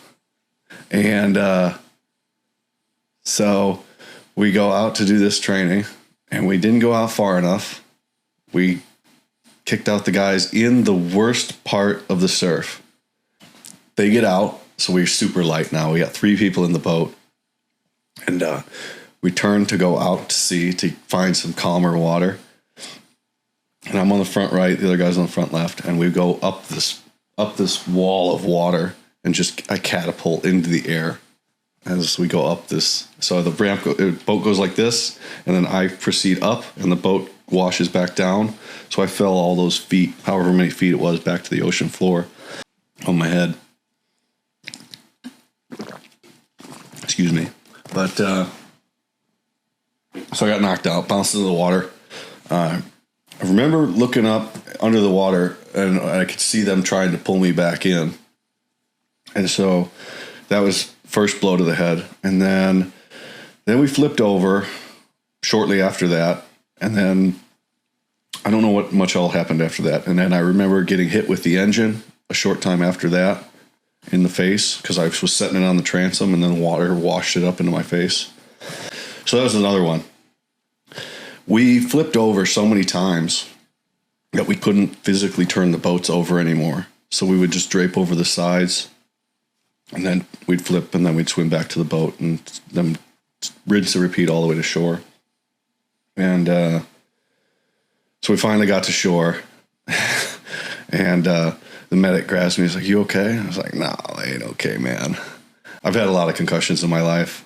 I was out of it, and then there's a big gap in memory from there, because I know we were on the beach, and I don't really know too much after that. I know I went to the doctor, but I don't know when. I think I went to the hospital twice, because I think they might have taken me that first night, but I'm not sure. Doesn't matter. The next day, I went to get in the van. We were going to get breakfast, and I grabbed the oh shit handle, and I pulled the door frame right into my face. Like, I had no spatial awareness. I just happened. I did it another time later in group 2. I pulled the door very hard into my face because I was disoriented. And so I headbutted this door frame, man. And I guess I let go off of so I was on the step, and I let go, and I fell all the way back to the concrete and bounced my head off the concrete. And I would have recovered from the first 2. And gone back to a team and been fine. I will never recover from the third one.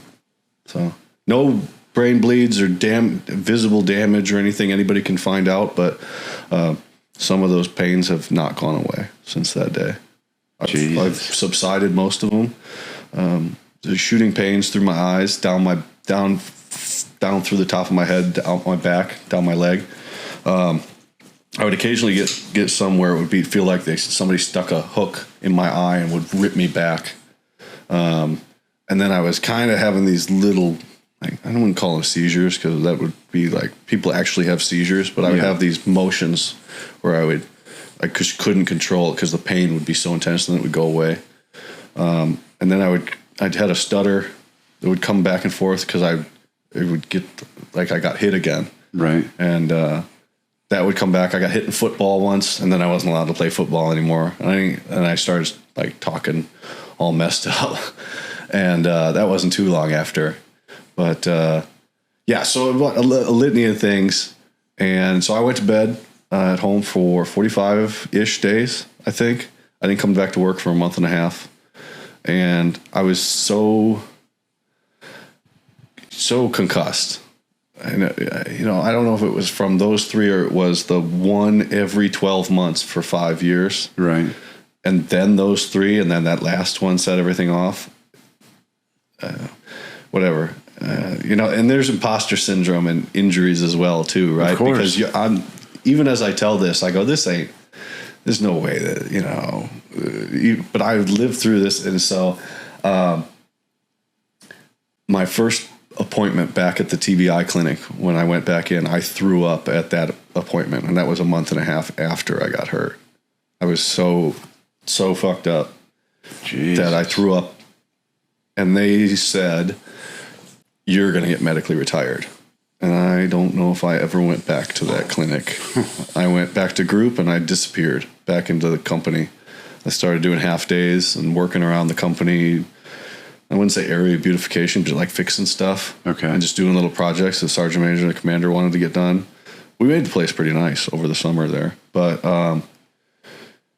and we were getting ready to go to Korea. So I started getting ready for that. I did some taskings.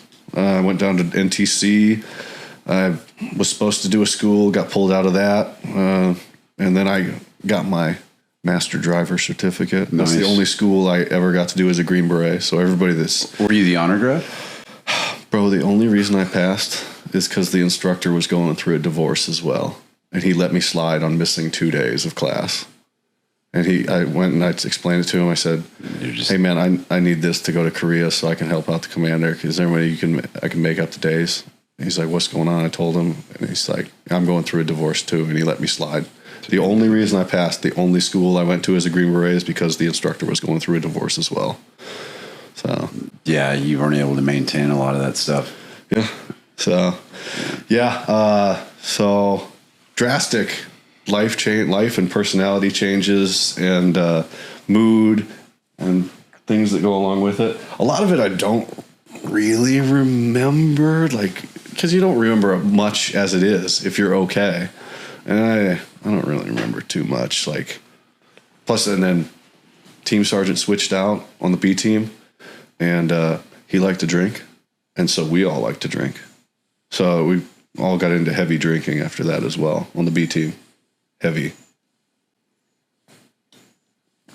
Yeah. So that's how I got hurt. Damn.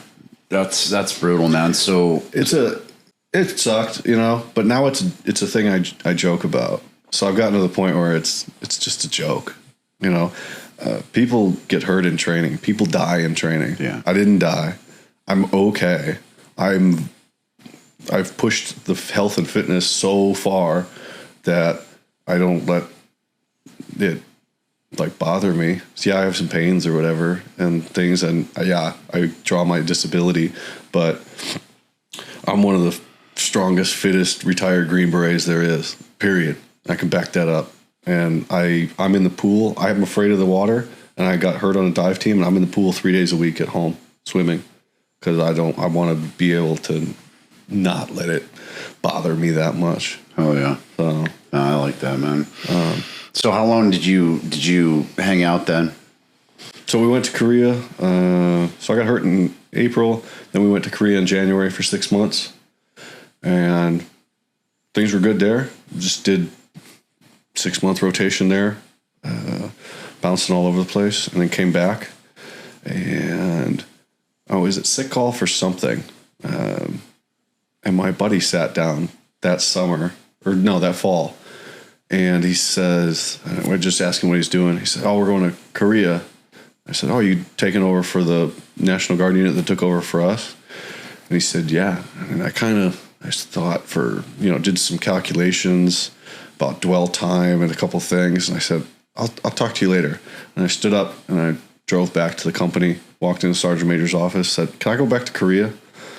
And he goes, this is a point for young guys, if you want to do something, just go tell Sergeant Major you want to do it so that he has it in his head. Because if you don't tell him, he's not going to know. That's right. So I walked in there. I said, can I go back to Korea with Charlie Company, 2nd Battalion? And he goes, you know what? They just asked for an ADVON NCO today at the Sergeant Major's meeting. And he walked over there. He came back 5 minutes later and said, pack your shit. You're going over to 2nd Battalion. Nice. That was it. So right place, right time, right idea. That's right. It all came up. So, but that's always stuck with me because guys will be like, you know, I didn't get the assignment I wanted, or, you know, the levy came out. God, you can influence that. You still might get fucked, but if nobody knows exactly what you want, because most guys in group are willing to help you out if they can. Right. But if they don't know that you want to do that, like, you know, you want to go work Robin Sage, well, find the job first before you get hit on the SWIC levy so you can backwards plan it all the way. That's right. Oh, yeah. So that is a great teaching point of Sergeant Major doesn't know what you want to do, and he's your first line, which he kind of was. If your team sergeant doesn't know what you're trying to do or doesn't know, you know, nobody's going to take care of you. Your career only matters to you. So you got to do what you can to influence it and guide it where you want it to go. Otherwise, you're going to get fucked.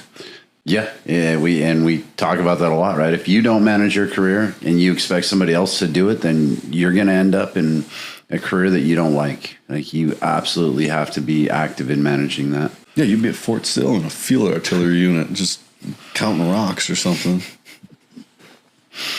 So you ended up doing a second trip then to Korea. Yeah, it was a blast.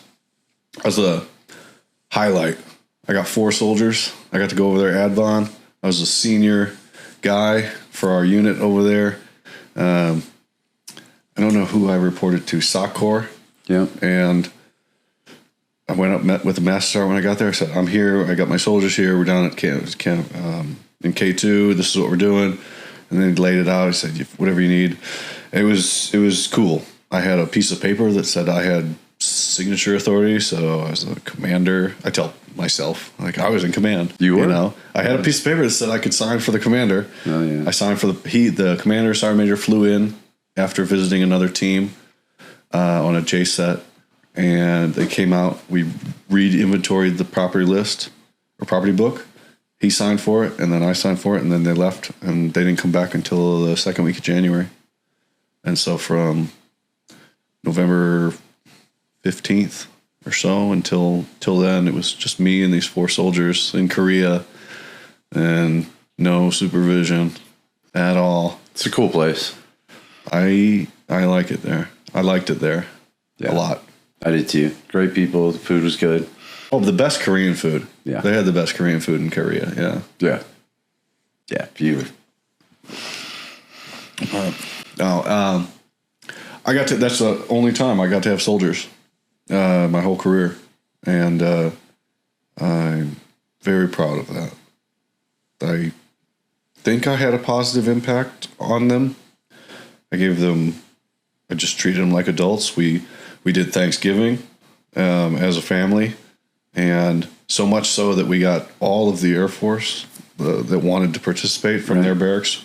They had these beautiful barracks that were brand new. We lived in the condemned Air Force barracks. Nice. They had the beautiful ones right over there. So we made friends with all of them. We rented out the top floor of a bar in town. And we invited all our Korean friends, all our expat friends. We had like 50 people at this Thanksgiving party in downtown Daegu in Korea. We cooked 4 turkeys on 4 different floors and 4 different ovens. I was making stuffing and all the fixings and everything. We loaded up the van. The whole floor of the van was full of Thanksgiving buffet. And so 60 years, almost just over 60 years after my grandfather ate with his troops in Korea, I did with mine. So that was pretty cool. That's an awesome story, man. Yeah. And I'm really proud of them. And they've, I never saw him. He came to me one night and said, my mom's unresponsive and they don't know if she's going to make it. And I thought for a second and I said, God, nobody's up at home. All right. I hope I'm going to take your word for it. We're going to the airport. And I sent him home. And then the message came through as he was in the air. He didn't make it, but I never saw him or heard from him again. But the 3 other soldiers I'm still in contact with, and I'm very proud of them. Dude, that's awesome, man. Yeah, we didn't cause any incidents, and we were never out past curfew officially, and everything was fine. So everything worked out. All right, so roll up that trip. What went on after that? Oh, the unit came in, or rest of the company got there. And then it was just, there's exercises, and the teams would go out to the brigades and work with them. And so we're just supporting. I was just in the B team, just doing a support role as Charlie, logistics and stuff. So same as before, just it was a little more serious.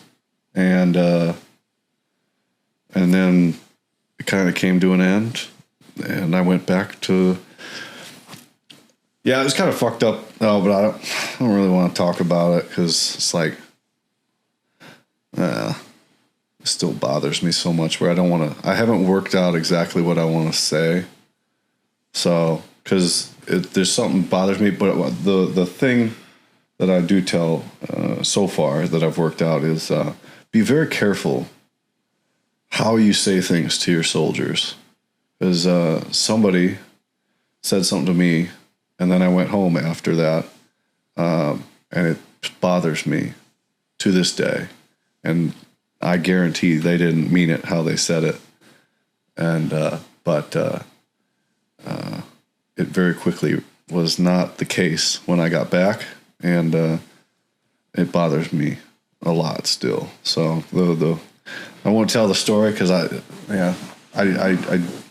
haven't worked it out how I want to say it, because you don't want to say something, right? It was out there. Yeah. But that is the lesson is be very careful with your words and how they'll affect people, especially when their careers come into an end. So, but I got to work with that person again, and but that little phrase has stuck with me, bothered me still does. Just be very careful what you say to your soldiers. Okay. Yeah. I especially with my show, because I don't talk very much on my show. I guide, and but I've learned, like, if I'm not ready to say something and I don't have the right words, don't say anything. Yeah. Because especially in arts, your reputation, you're always being assessed. And I still haven't talked to that person about it. And I'm not going to say anything. When the timing's right, maybe it'll happen. So, but the lesson's there. Yeah. For sure. I learned that one. But I came back. Got back over to Charlie, 3rd Battalion. And then what the fuck are you doing here? I said, great. Welcome back, Nick. Right. So, all right, well, what are you here to do? I was like, God, that's your job. Well, you tell me. You're my boss, And so the Battalion Charlie position came open. And they're like, you're going to battalion. I'm like, sweet, cool. I thought it was fun. I kept getting promoted. Yeah. As a junior guy with no experience. I was a Charlie 4, and then I was Charlie 2, and then I was Charlie 1 in the company, and then I was Charlie 1 in the battalion as like a 2-year E6, 3-year E6, something like that. No. So I got promoted to E6 January 1st of 2016, and 17 months later, I was the battalion Charlie. Jeez. And I'm like, I don't know what the fuck I'm doing. I get over there and Master Sergeant's like, I don't know what I'm doing, man. He's like, you'll be fine. Sergeant Major vouched for you. He says you got it. So, okay. What do I got to do? Give me the property book and all stuff. He said, you're the tasking NCO, and then you fill in for me when I'm not here. I was like, oh, great. You got 20-year Master Sergeant. Right. I'll figure it out, Easy right? enough. He goes, you'll be fine, man. You'll be fine. So, and Sergeant Major, he's like, yeah, you just, if I'm not here and these taskings come in, just use your best judgment. And if I am here and you don't know what to, just ask me. And man, it's a weird task. That's what I learned, how much once you get to battalion, you start seeing, because you'll see the stuff that's going on at group, and then you see all the stuff that's going on at the companies. Then you really know what's going on. You don't know shit when you're at the company or on the team. And then you start seeing how everything's working together and it's all intertwined. And then group doesn't know what they're doing. The companies don't know what they're doing. The teams don't know what they're doing. Well, the teams do. They've got theirs, right? Yeah. The team does the team. But everything else is really, God, we got red cycle taskings. We got these tasks. We need people for honor guard. We got a funeral. We got all this other shit flying in. Yeah. Oh, we need guys to go to Best Ranger. Oh, shit, I need a guy to go to Ulaanbaatar for 6 months. When? Oh, tomorrow. I don't think that's going to happen, but we'll try. So, yeah, you start seeing all of this shit that's going on. And I learned a lot there. I learned a lot at the company. I learned a lot at the battalion. And, so I try to tell whenever it comes up, man, don't be afraid to go there. Because then you learn what you're doing. Yeah. And because you're dangerous when you think you know what you're doing. And then you can get the perspective to learn that you don't know what you're doing. I need to learn more. Yeah. I need to get better at my job. I need to understudy. Like, okay, that master sergeant's teaching me what to do. I'm in a staff position. We're learning how things work together. Learn how to deal with the S4. Go to S2. The commanders... you can get in when you can get in with the XO, right? Hey, I got a question about this. And you start making friends with the staff section. And then, oh man, then when something fucks up later, oh, I know those people over there. Let me go talk to them. Right. When you're on a team. And I use the word manipulate because that's what it is. We're these relationships we are getting. It's a give and take relationship. Yeah, right? it's tit for tat. And God, if the S4 likes you, you're going to get a lot farther as a Charlie. If they don't, you're fucked. That's right. So I always see it. I saw it as a positive. I got a lot out of it. I had fun. So how many years do you do? Just under 8. Okay. Yeah. So what happened that you decided to get out? We were going to Afghanistan. Deploy or get out. So you couldn't, you weren't deployable or, okay. Yeah. So, I wasn't going. I was not going back to a team. And it was 100% the right thing to do. So, because it would have been worse later. Just holding on to group and still not going back to a team. Right. It's been more painful.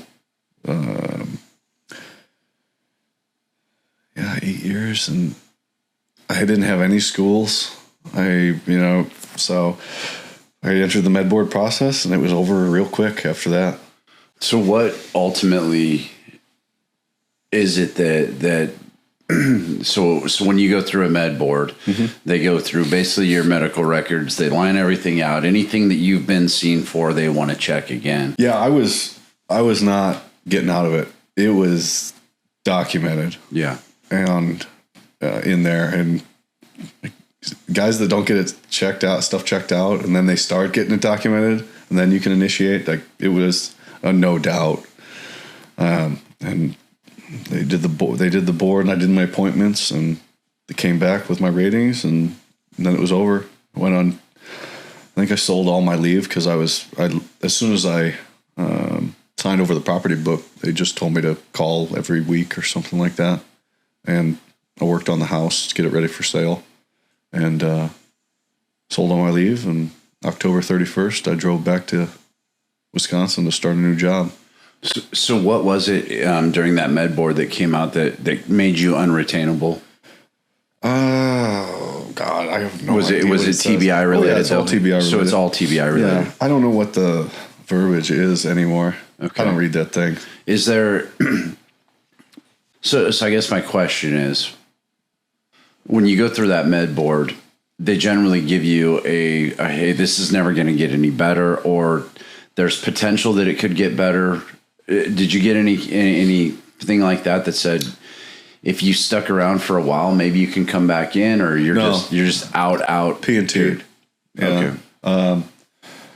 No, because you can get reassessed after a certain amount of time, I think, and because it's temporary, but this was permanent and total. Yeah. All I remember is being very unhappy with how it was going, or not how it was going, that it was even happening. And I was just angry. And that continued for years. So that's all I wanted to do. And I've thought about this a lot. Like, I wanted to be a Green Beret. And how did I let this happen? You know, how did I let myself get hurt to this point? And it wasn't the Army. This was I was on the road to that years before. I mean, when I was a kid, starting to get concussions. This was a almost 15-year process that it got to that point. It's just happened. But I mean, I've been hit in the head with a compressor that fell through a ceiling. I had full soccer kicks to my face in a soccer game. Flipped over the handlebars of my bike in traffic and landed on my face. I've been hit really hard. The hardest I ever got hit in my life was in combatives as a private. A fucking piece of shit NCO hit me absolutely as hard as he could on the clinch drill. Yeah. And that's, I mean, severe metallic pain. The rest of the whole time I was in pain, just agonizing pain to finish that little course. I got knocked out in pugils in basic training. I'm fairly certain I fell off my bunk in AIT and hit my head on the footlocker, but I don't know if that's a dream or true. I remember something happening, but that one's an iffy one. I got on down pilot. One guy fell on the corner and it shifted and then came back down on the back of my head, the pipe. Jesus. And buried my head. Like buried me down into the sand. Yeah. That hurt. And then 2 bad heat cats in the Q course. I went down during land nav in IUW, but I was not near any cadre or any other people. So I just sat there in this field sipping water until I came back to life. Yeah. And cooled down. Jesus. And eventually I did and finished. And then what was it called? BLC or CLT or something like that? Combined Leaders Basic Training. Leader course. Yeah. We were about half a mile from the cadre hut and I started throwing up and I was all white. And the cadre comes up next to me and he goes, "Just don't fall over or you're out." And I was like, all right. And I made it into the cadre hut and then they put the ice vest on me. Yeah. And 2 IVs in. And so for the next 3 hours, they brought me back to life and they sent me back out to train. That's the closest I came to getting dropped, was that right there. I was done. Yeah. I was going to med hold if I fell over there and I didn't. I was throwing up. I was bad, cold and white, and I was in bad shape. Don't drink too many ORS packets. You will die. The ORS packets? Yeah, I drank too many. I didn't listen. Jeez. Or I did listen. I fucked up. I had them in here, and I drank one, and then instead of refilling this, I drank the other one. I see. Yeah. Yeah, don't do that. Hypohidrosis, I think the Delta said it was. So you just start purging all your water. Jesus. That's what Delta might correct me on this one. It's a stretch, so that would have to be check that out on an AI. Might be able to clear that one up. But yeah. So over the years, you just put your body through the ringer, and but this was not like injury wise. Like I'm pretty good. Other stuff. That's why the hardest injuries to convince the individual are real is anything to do with your brain, TBIs or mental health, right? And I've distilled it down to this: is it's the only severe injury that doesn't exist until you speak it into existence. If you keep your mouth shut, there's very little that anyone can prove that it exists, and you can just be in denial about it for all time. Yeah, I know guys that are in that are there. They don't want to admit that they've got anything going on mentally, and it shows through. Yeah. Eating door charges, shooting too many Carl Gustav rounds, getting on the 50, Getting hit. Dude, I hit my head so many times on night free fall jumps. Oh. You know, it's just you eat the ground. You don't see it coming. This was back before we wore nods. And if you don't have any indicators on the ground, I mean, your altimeter here is what, plus or minus 50 feet. So, bro. I didn't get to go to Halo school. I got a slot out of the Q course. But And, you couldn't see the stuff. No, I got a slot. Okay. And, yep, the top graduates of my class got slots. And then they realized there was only 2 classes, so they divided us into thirds, A through J, J through S, and then they dropped everybody after S something, and I was dropped. I didn't get to go. So, well, it was, yeah. Everybody wants to go to Halo. That would be more. That would be more TBIs for you, brother. I'm just throwing it out there. You're a big dude. We hit like bags of shit, and I've had multiple concussions from free fall jumps at night. So terrible. They are. Who would do such a thing for their country? And fun. We all did it for us, though. We did it for ourselves. First of all, there's nothing. All right, free fall is amazing, but by jump number 5, they're strapping rucks to you. Weapons, and then before you know it, they turn out the lights. There's nothing fun about flying all that equipment and all that shit. What's that one, Archangel? Yeah. Dudes would come back from that fucked up. Yeah. We'd go out there 2 weeks and we would jump 3 to 4 times a day, and we're crashing into the desert floor. And it's just when you went to so Archangel was our free fall program, right? To progression program for teams to go out to. But when you went to school to go be an ADIC guy, ADIC is where, I mean, we're jumping unmarked, unknown drop zones during the entire course, and you're following the team, right? So if you're number 1 man and you decide to do a downwind landing, everyone's following you because we're really close together, and it's just, man, that school, a lot of people got fucked up. VA will take care of it later. Maybe. But, So I want to, let's go back to until you speak it into existence, right? So for the guys that aren't taking care of it, what advice would you have to them? Oh, there is very little you can say to anybody. Very little to people. Don't read. First off, they don't read this. Like anything. You can put a sign on. The cook at first group said it the best, right? I can put a sign on the ladle for the mashed potatoes that says, use the ladle for the mashed potatoes. And these motherfuckers will pick up the ladle and the piece of paper and scoop it with their hands. Nobody reads signs, right? Okay. Second is people don't listen. It's very difficult to tell somebody and to get them to process that you're there for them or they need to get help. Because nobody does anything unless they have to or they want to. The best thing we can do, and we've done it since the only way we learned since we were babies, is watching our parents and our family members. So is to be a good example to your buddies of taking care of yourself. If they're seeing you take care of yourself, they'll be more likely to take care of themselves. And that's really the only way, is the individual, and to show that you care for your friends. Because it's very difficult to talk to speak somebody into taking care of themselves, but they're more likely to, I don't want to say feel bad, but like, oh man, he's doing it. Oh God, that must suck. I can do that. Yeah. That sort of competition thing, even though it's not. But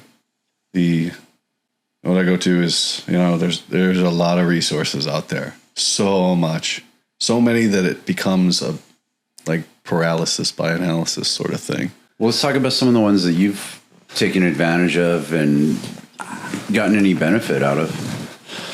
As far as therapies, or just what? Okay, so since you've transitioned, right? You said you were angry for first couple of years. You're pissed off about the way things went. I mean, being pissed off all the time doesn't translate to good. So how have you figured out how to deal with all that? Quit drinking. Just point blank, that's the only thing that has helped me to get better at all. Because everybody, no matter how well set up they are when they get out, this some sort of loss that they're going to feel. And for me, I lost the only thing I wanted to do. Yeah. I don't think people believe me. There's nothing else I want to do in my life. I did everything I set out to accomplish. There's no goals left to achieve. There's no mountains left to climb. I proved to myself everything I needed to do in my life. You can say, oh, you never know when you're going to do this. I could surpass what I did by what I'm doing now, possibly. I don't have any visual on that. This was quantifiable. That's not. Sure. So that could happen, but I have accomplished everything I want to do. And so I was where I wanted to be. Everything in my life led up to me having that title, to putting a title on what I thought I wanted in my life. And everybody's opinions are different for them. That's just the way I think about it. So I lost that. It went away. The military is extraordinarily easy to operate in. And then special operations is, I think, even easier if you're a high performer, because working very hard is easy. Being lazy is hard. Like being miserable and lazy and not getting what you want and being unhappy, that's hard. But working hard and being driven and having a path, like there's a book that in the Army that lays out your career path, and you can just check all these things off. It's all black and white and everything, and you can just work hard at it and be successful. God, regular Army, special operations, anything. The harder you work, you're generally going to get more out of it. Yeah. If you're in a bad situation, you can work yourself out of that one. But there's a way to do it. There's a way to do it if you're motivated enough. And then that all went away. And I didn't expect it to go away. I wasn't ready for that. So I got out and I came back to the Midwest. I unintentionally isolated myself from all of my friends and first group. The only place I wanted to be for the 8 years I spent in the military. I left and I went to Wisconsin. I had a fake job working for a scam company that was scamming the U.S. and the Wisconsin out of money, a Chinese company. And I was a project manager, but there were no projects to manage. This company came to America just to get the tax money from the government and do some of what they said.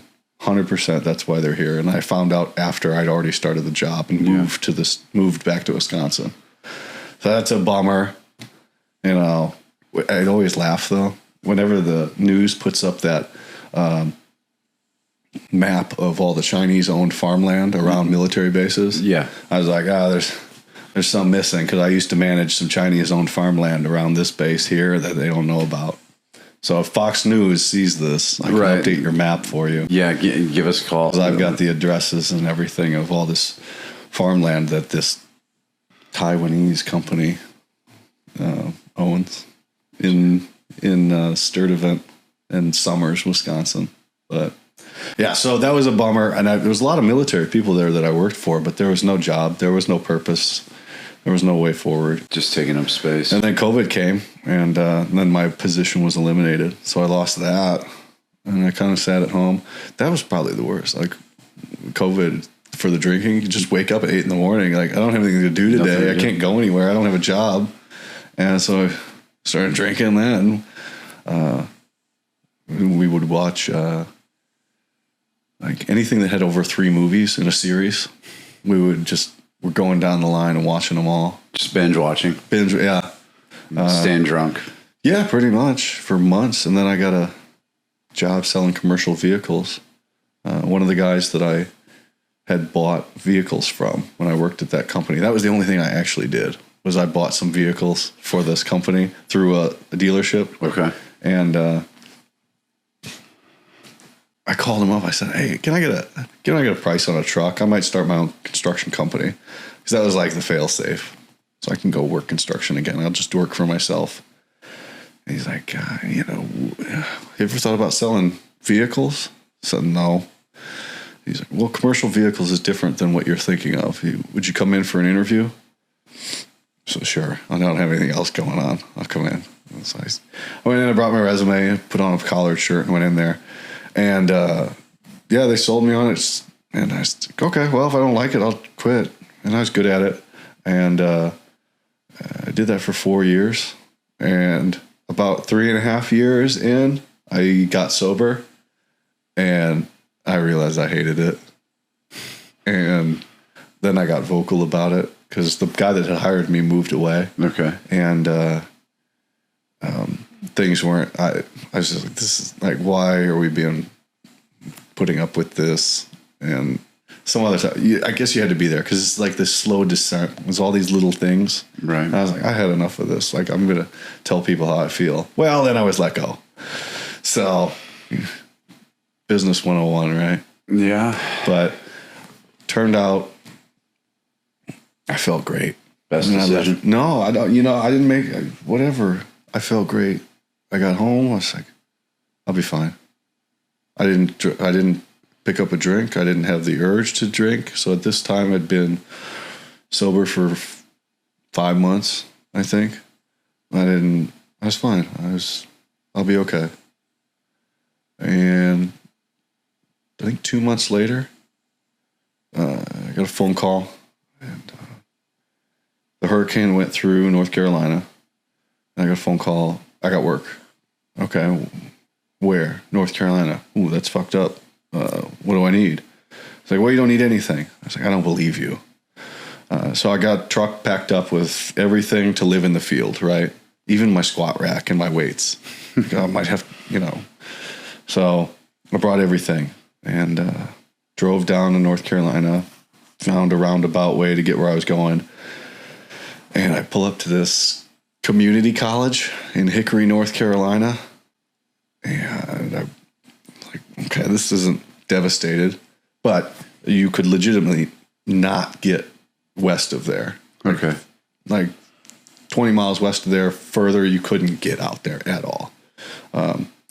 So I get in there, I walk in the front door, and I'm kind of dressed like this, but I had, a guy at the front, Charlie Williams, a legend down in North Carolina. I was like, you Charlie?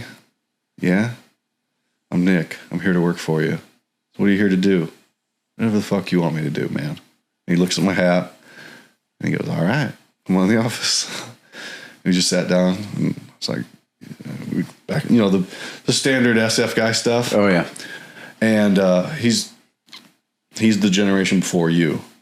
So he was running Robin Sage in the 2001 to 2006, I think. Okay. And then he was working Sage the 4 years before that when he was in uniform. He was out there like 10 years. Yeah. So he was in charge, and then I was number 2, and I was running kind of the facilities, and then all of our people. So we did parking, and then we did, keeping the place running from getting all fucked up, because there was all the emergency services were coordinating there. Okay. For the first part of, I guess, the time that we were there. So it was like 800 people at this community college, either sleeping there or working through there. So it's pretty hectic. So we were keeping things moving out the parking lot, because if you left it alone, it would get all fucked up, because National Guard's coming in and all these outside entities and things like that. So we didn't have it was the craziest work. There were people going through and working very, very hard in the affected area. I was not doing that. I was managing and organizing, but I did it really well. And we did that for 53 days, and then they closed that site. They closed down the rest of the sites and kind of turned it back over to the locals, right? Supported by the North Carolina from afar. There's still work going on. Tremendous amount of work going on. Oh, yeah. So that went out. I drove back home, and Thanksgiving. And, that really I felt like a Green Beret again. I felt like I was useful and important. Had a purpose again. Yeah, absolutely. And I just got to sit down with Charlie 2 nights ago, and I told him, first thing as we recorded, I said, you didn't intentionally do this, but you did a lot for me by having me come down there and work for you. You didn't know I was a Green Beret until I walked in, and then you put me in charge and meant a lot to me, and you made me feel like I was worth something again, a Green Beret again. And I got home, and I was like, well, we got to keep this going. Yeah. So I started Lesser Known Operators on January. We're calling it January 1st. I don't really know when, but started sketching in my notebook. Had the idea in 2015 or 16 or 17, something like that. I just wanted to interview people. So I said, we'll do that first. And first episode came out January 15th, and the 91st came out today. Well, all right. So let's talk about what is Lesser Known Operator. So this idea that you sketched out in 2015, what? Then it was nothing. It was just the idea to sit down with special operations guys and just talk to them about what makes us so special, you know? Okay. Because there's so many cool people. Oh, there are. Like I was saying earlier with the beautiful minds, man. Some of these guys, the way they're wired, it's unbelievable to just watch them work and watch them perform. That was the highlight of my career, is working with dudes like that. I mean, I look at some of the stuff I do. I go, God, how did we be able to do that? And there's people that's all you're working with, is people that can just process something right here and then be doing other tasks back here. And then they speak language and they're very smart. And we all work together as a team, you know, Yeah. and just, so there's all these things that are just fascinating to me. And so I had that idea back then, that got shelved. And now I went, I'm going to try this, you know. So we started the Instagram and the YouTube and the Spotify and everything. And I called one of my buddies, said, let's record an episode. And I got budget set up. Everything for my studio is in my backpack. And we're still riding that way now. That's awesome. I have a $40 4K camera that I hook on my laptop and to record my intros while I'm on the road. And I bought a 40-inch television, cheap $100 television that I use as my monitor so I can see the people. And I got some cheap lights, my wireless. This is the mic I use to record with, just a Rode mic. And we started recording. I started getting better with software, and I ran out of friends real quick because I didn't have anybody in my phone that's out. So I got a few, and then I just started messaging people. But the lesser known operators, as my wife pointed out, everybody is a lesser known operator to someone. Oh, for sure. To some extent. Because she points out all the time. She only knows one, and I don't bring him up on any podcasts or shows that I do. And she only knows him because I complain about him. Yeah. But unless it's him, they're all unknown to her. And, you know, I have quite a few civilians that listen to my stuff as well. So it's my show, so it leaves me open to interpretation. But basically, if you're operating at a high level in any field, I want to talk to you. I just started with special operations because it's easy. I know generally how to run the conversation to get what I want out of it, to pull your story out of you, basically. Right. So it's funny you say that, we're all lesser known to others, right? We joke about that. It's like, I don't know if there's anybody that gets to a point in their career, especially high performers, like what you're talking about, where they feel like they've done enough. Where it's Imposter like, syndrome, you mean? It's like, okay, cool. I'm good now. I couldn't possibly do anymore. It seems like most of us are never happy with where we're at. We always want to get more than where we're at. So yeah, man, we give each other a hard time about schools that maybe you didn't go to. And it's like, dude, I like how you put that though. You got to that pinnacle of where you wanted to be, man. Like you'd achieved everything. Most guys, they there's always more they can do. They always feel like they can do more. It's never going to be enough. And there's never going to be enough. I did it the other day in lifting. I did my last weightlifting goal.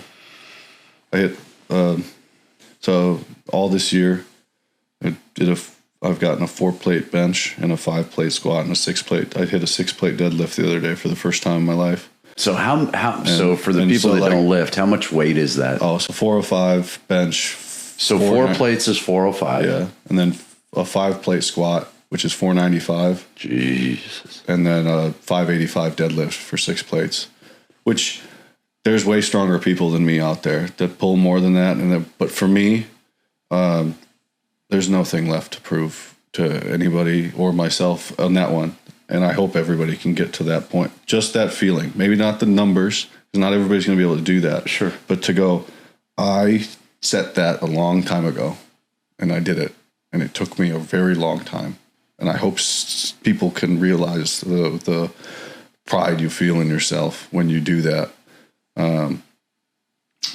And it doesn't, as long as you are doing your best for you, you are like your level of strength, you're at a 10, you're pushing it as hard as you can for you, not somebody else. They're not going to live your life. They're not in your head when you go to sleep, hearing the voice that's telling you need to stop or you need to quit or you need to go harder.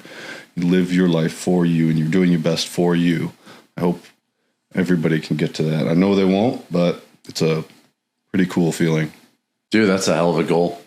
4, 5, 6. And so what made you set that goal? Because of course, I remember the 1,000-pound club, and so you kind of get to choose. Like, maybe I'm a stronger back squatter, so I'm going to be higher there. But you specifically went 4, 5, 6. Yeah. I saw somebody do a 3, 4, 5 and then run a mile in 6 minutes. That's impressive. I said I can do a 4, 5, 6 and run a mile in 6 minutes. Damn. And that's what I'm training for. So, I don't know if I can do it. That's insanely. I mean, you're a big dude, and when you're generally, it doesn't translate over, right? If you can lift that much, you generally can't move that fast. Like it's a lot of pain. The run is going to be a lot painful, and I don't mean a 6-minute mile. I mean 6 minutes the whole thing. So you're doing a one rep max, yeah, and a 1 mile run, all within a 6-minute bracket. Yeah. Holy shit, dude! I can do them all separately. I don't know if I can do them all together. So that's what I'm training for. But so that's that's the unattainable thing off in the distance that I set, and I think about it all day. Really? Yeah. It's my new thing. I came up with something so hard for me that I don't know if I can do it, and that's what I focus on. That's why I'm in the pool. That's why I go lift. I'm not this big to be this big. I'm to do that thing. So this is what came of. This is the results of that goal. Yeah.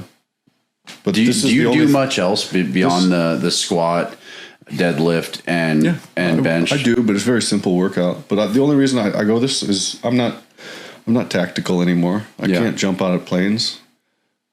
But when I stand in front of people, there's no doubt I was a Green Beret. I look the part. I will not stand in front of people and be less ever again than I was. I am an example to people I've never met, and I have to live up to that. If that's the only thing I can do, I can be physically fit and well spoken and represent regiment the best I can. Dude, that's awesome. Bro, that's really cool. That's a sick goal too, by the way. And that's motivation for the listeners, man. I mean, set yourself up with something along those lines, man, and just go out and work towards it every day. How much time do you dedicate towards that every day? So say they work a full-time job, they got a full schedule, but they want to do something like that, man. Like, how much time do you put towards it? Less than you think, but this is I don't have a trainer, I don't have a coach, I don't have a program, it's all in my head. So I do first day of the week, Sunday, cardio, and then strength on Monday, cardio on Tuesday, strength on Wednesday, cardio on Thursday, strength on Friday, Saturday's off. Okay. And the strength is oftentimes a workaround of which part of my legs hurt. Chest and back and arms, you can move those around to where you can fit them in because those heal pretty fast. Yeah. But if your legs are fucked up, you want to give them some rest. Sure. I'll run on them if they're fucked up though, because then I just get a higher. I'm putting up with more pain because running at this size that fast hurts. Yeah. So if I can run in pain that fast, I'll just get used to it. Sure. Because running fucking sucks when you're this size. It This does. blows. So I swim a lot. Sunday I'll start in the pool, do 1,000 meters, and then I'll go run sprints, quarter-mile sprints on the treadmill until I can't run them anymore. So I'm up to like 10 or 12 quarter-mile sprints with a minute in between at 12 miles an hour. Wow. And then we'll do strength, and then the next I'll do 4 or 5 half-mile sprints. 2 minutes rest in between at 12 miles an hour. How fast are you doing those half-mile sprints? 5-minute mile pace. So yeah, but I haven't tested any of this outside. I can do all of these things separately and on a treadmill. I just have not got it outside yet. I'm scared. Like, am I that fit? But some SEAL posted a workout the other day. It was over-unders, and I was like, I don't know if I can do that. It was under, so you do a 25-meter subsurface. Oh, okay, so you're doing down crossovers. Crossovers, that's it. Okay. So it was 10 reps. Yep. And so it was 90-second standard. I was like, I can't do that to start. Plus, I don't want to pass out. Down, back, and rest in 90 seconds. Yeah. So I was like, the lifeguard, I have no assurance that they're going to save me, and I'm not going to push it. So I was like, but we'll do 90 seconds rest. Well, so I did a 150-second interval instead of the 90-second interval. I just add a minute of rest, and I easily did the 10 reps in the pool. I was astounded. But that's, a year in the pool of training. So your breath hold on the way down. On the way down, yeah. And then are you breath hold on the way back as well? Or you're above on the way back. Okay. Yeah. And you're above on the way back. So 25 meters down underwater on a breath hold, coming back freestyle. I do breaststroke because no matter how much I practice and work on technique with freestyle, there's water in my ears. There's water somehow in my goggles, in my nose. I'm breathing it in. I just suck so bad at freestyle. And the ears is the worst. I'm like, how the fuck? So I do breaststroke. I'm pretty good now. I can do, I can swim for well over an hour straight at breaststroke. So I've worked up to that from one length to I can go for well over an hour straight now. And you can swim and join, so that's pretty impressive. Yeah, no, I'm afraid but I'm still afraid of the water, man. I ain't afraid of the pool anymore, but I'm afraid of the water. And I did a 50-meter subsurface recently for the first time ever. So, but it's all working up to it. Yeah, I can do the events. I can't pass dive school, but I can do the events. they say it's the hardest school we have, right? It's the hardest Army school. known school that we have. Touche. Yeah. The ones that you can be anywhere in the military and know about. Yeah, those schools, because there's always a curtain with something ridiculously difficult behind it. There's so much stuff that I still don't know that I surprisingly don't know a lot of things behind the curtain, but that's okay. That just means the guys are good at OPSEC. Bro, we don't know jack shit about anything. No. No, we don't know anything. That's when you really find out that you are not smart, but wise. You just are resigned to the fact that you don't know anything, but you can take it in and be like, okay, I understand what you're telling me. I don't get it, but I understand. So we don't know anything. Yeah. About any subject. You can't. Going back to lesser known operator, right? Having the opportunity to speak to some of these guys. I mean, it's educational, right? Are you learning stuff as you talk to these dudes? I'm far and away wiser, more well-spoken, and have a greater respect for not only the military but other people now as well, and then the rest of the military mission, the other people in the service as well. I had such a small, skewed view of the military from my desk at Fort Sill, Oklahoma. Yeah. I posted today. I said, I really probably would have liked the 82nd if I would have gone there. Dude, I loved it. Growing up there, I thought it was excellent. I spent the first 3 years of my career there, and yeah, it sucked, but it sucked the right way. Yeah. I probably would have enjoyed it. That probably would have been what I was looking for, because basic training, I didn't have basic training. We didn't get yelled at once. We didn't get smoked once. Oh man, mine was stupid brutal. No. And then AIT, same thing. All we did was just show up and take some tests. I remember we ran a lot, but we just did PT every morning. So that it wasn't really very much discipline there either, other than what I was putting on myself. And then I get to my unit, and that was not what I thought it was going to be either. So it was just, all those things led me to go to selections, because I thought what I was going to get to. And it was where I needed to be. It fit. I don't think I would have been a great ranger for very long. I think my personality was best for SF. I thought, now with all the units that I know about, I think I was at the correct one. If I had the physical ability and the opportunity to go do all of them, I was at the one that was right for me. So that's just how I think it fits with my personality. I would love to take a team now, at knowing the stuff I do now, and how I think about things. And maybe I'm wrong, but I think I'm much better suited at it now than Staff Sergeant Nick back in first group. I didn't know jack shit. Yeah, I've grown a lot since I've gotten out. I've learned a lot, and I've had a lot of hindsight. I've had a lot of opportunity to digest decisions, choices, and I agree. I'd be much better now.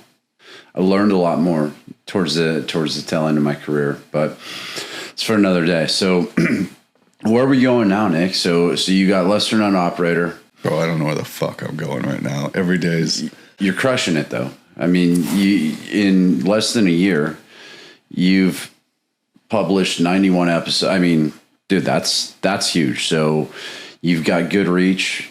Where do you see it going? I don't know. I really don't know. I don't know if the podcast is the way forward. I'm getting more followers, more listeners, more subscribers, and all this stuff. It's a slow rate. I'm trying to cram as many years of work into this year as I possibly can. My main effort that I see the most traction in is Instagram.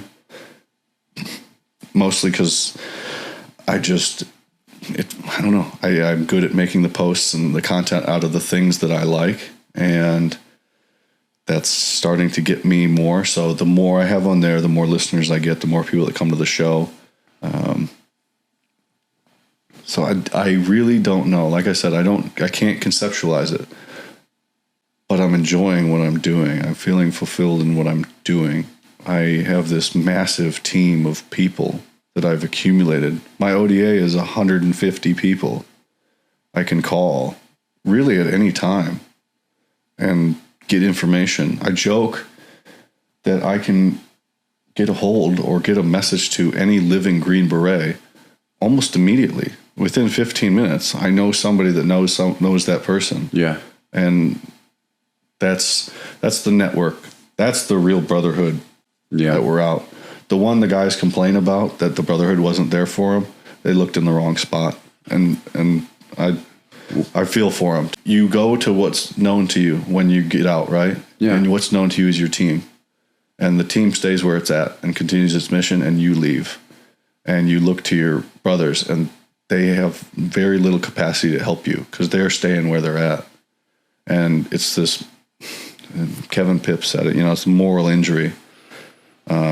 The generation that's settled, we don't know them when we get out. We don't have contact with them yet until we get settled in the civilian world. Right. So you don't even know to reach out to them. It's a difficult transition all around. We oftentimes left a situation in the civilian world that we didn't want to be in, and we went to this other world inside of another world. The Army is a different place. It's not on planet Earth.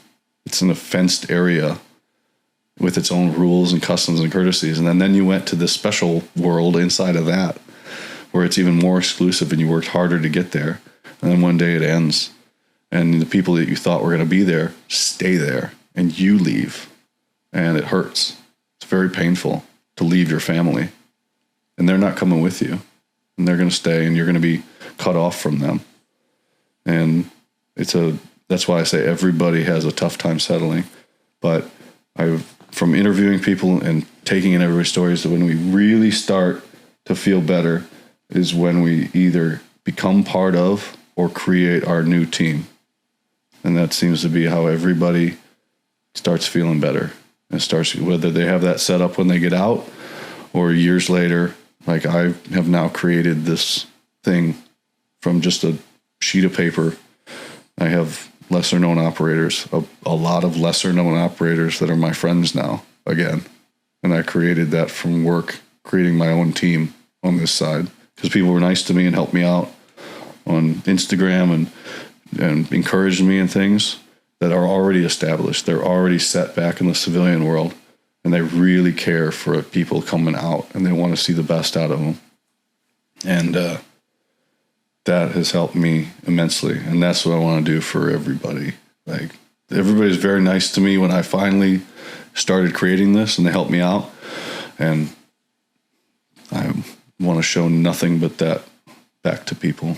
So I want to get so well known that I can help people when they need help. Like, I feel like there's a responsibility. If you are going to use, where's the crest, right? This, right? Mm-hmm. If you're going to use this as a foot in the door or a ledge to stand on to get yourself above the crowd or first in line, you're going to make yourself more well known. And then when people find you, because they will, because you're putting yourself in the spotlight, you better have an answer or know the person who has the answer, because you're trading on regiment. And so you need to uphold that. I didn't uphold it for 5 years when it was all about me when I was drinking. Yeah. All about me and what I want and everything. Fuck that. I felt like shit. And now I'm sober, and I just want everybody to feel good about themselves and like they're, for them, not for other people. Feel good about themselves for them. And then that'll rub off on other people. Kind of lost my train of thought. There's some good wise words, man. Like, that's when you leave, you're leaving the team. And you're going to be an individual, right? The last time we were individuals was at selection, right? That was the last time. After, because you're going through, you're getting selected individually off what you're doing, and then after that, you're part of a team. Yeah. You share a mission set, right? And that success of that mission is dependent upon the men on the team, right? Men and women on the team. When you leave that, and now your missions aren't team oriented anymore. Your mission is you. And that's what I think most of us long for, is to get back to that team mentality, right? Where we're working on something with others, because I've never been good about doing it for me. I've never been really big about being number one. I've always been more about the team being number one, right? Doing it together. And I think when we lose that second family again,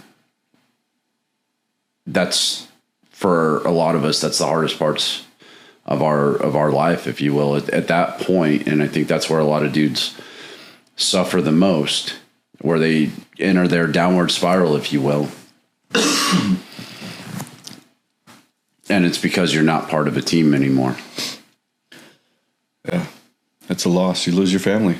Yeah, the people you, travel with and spend so much time with. I hate using the word literally. You literally sacrificed your family at home to be with these people, and they're gone. They left, and you're like, I'll be fine. I got my team. And that's going to go away. That's going to end. You falsely believe that the Army is going to be there for you or cares about you. The people in the military care for you. The position doesn't. Yeah. It's a rank on a piece of paper in an org chart set down by somebody that needs to fill that lawfully. It's not a person. The military is not a person. The people are. And then you count up how much you gave away of yourself to stay there, to never say no. Yes to everything. Yep, Sergeant Major, I can do that. I know you just got back from Ranger School, but I need you to go on this J set. They don't have a 18 Delta. Oh, roger that. We're going. Hey, I need you to go do this thing. We're going to make up for it the next time. No, you come back, Sergeant Major switched out. Yeah. That deal's gone. The things that you paid, is it worth it? Everybody says it is, right? We all say it is because you have to justify it to ourselves that it was worth in the end. But that isn't, and that has to be measured by each individual person. But when it ends, it's going to hurt. And I said to, we were at a funeral, and he asked me transition one. And I said, there are no words in any language that can accurately describe from a civilian that was a service member to an active duty service member still in uniform what happens when you get out. Because it's different for everybody, and it sucks. And they won't believe you. They'll be like, oh no, I'm going to be okay. And they won't listen. And then it happens in its own way, kind of similar to how they said it, but different because everybody's is different. Yeah. And it meant something different to them. The longer you're in this experience that you held on for so long, some people can cut it away. Maybe they just weren't that involved. Maybe they just have that personality. Like I said, everybody's different, but somewhere at some level, something happens to them. And it's very difficult to describe. Some doctors have said that it's equivalent to losing a spouse. Like when you transition, that it affects your life or can affect your life that hard as like losing a spouse. I guess they comparatively, have studied it, and they said that was one of the closest things they can compare it to. Well, I don't want to make a joke out of that, so I'm not going to, but you're not infantry till your first divorce, and you're not SF till your second. And I was in SF. Yep. I guess I fall into that club as well, brother. Yeah, I'll leave it at one at that. So, but, I quit drinking. I feel good. I'm not hungover anymore, like all the time, or drunk all the time. I don't know if I was really hungover much anymore at that point. I was just drunk all the time. But we'll push the fitness. We'll push the lesser known operators as far as it'll go. And I don't know where that's going to take me. I really don't. Something's got to work, right? Right. Because if you're not making any noise, then nobody's gonna hear you. I'm gonna try my best to be not a quiet professional, because that's not going to get you anywhere. No, but professional about it. Yeah, I don't know if you saw that picture I posted of me with him at the sign over at the schoolhouse. That they replaced the tab on the top that says where the Brotherhood begins. No, I didn't. It says quiet professionals.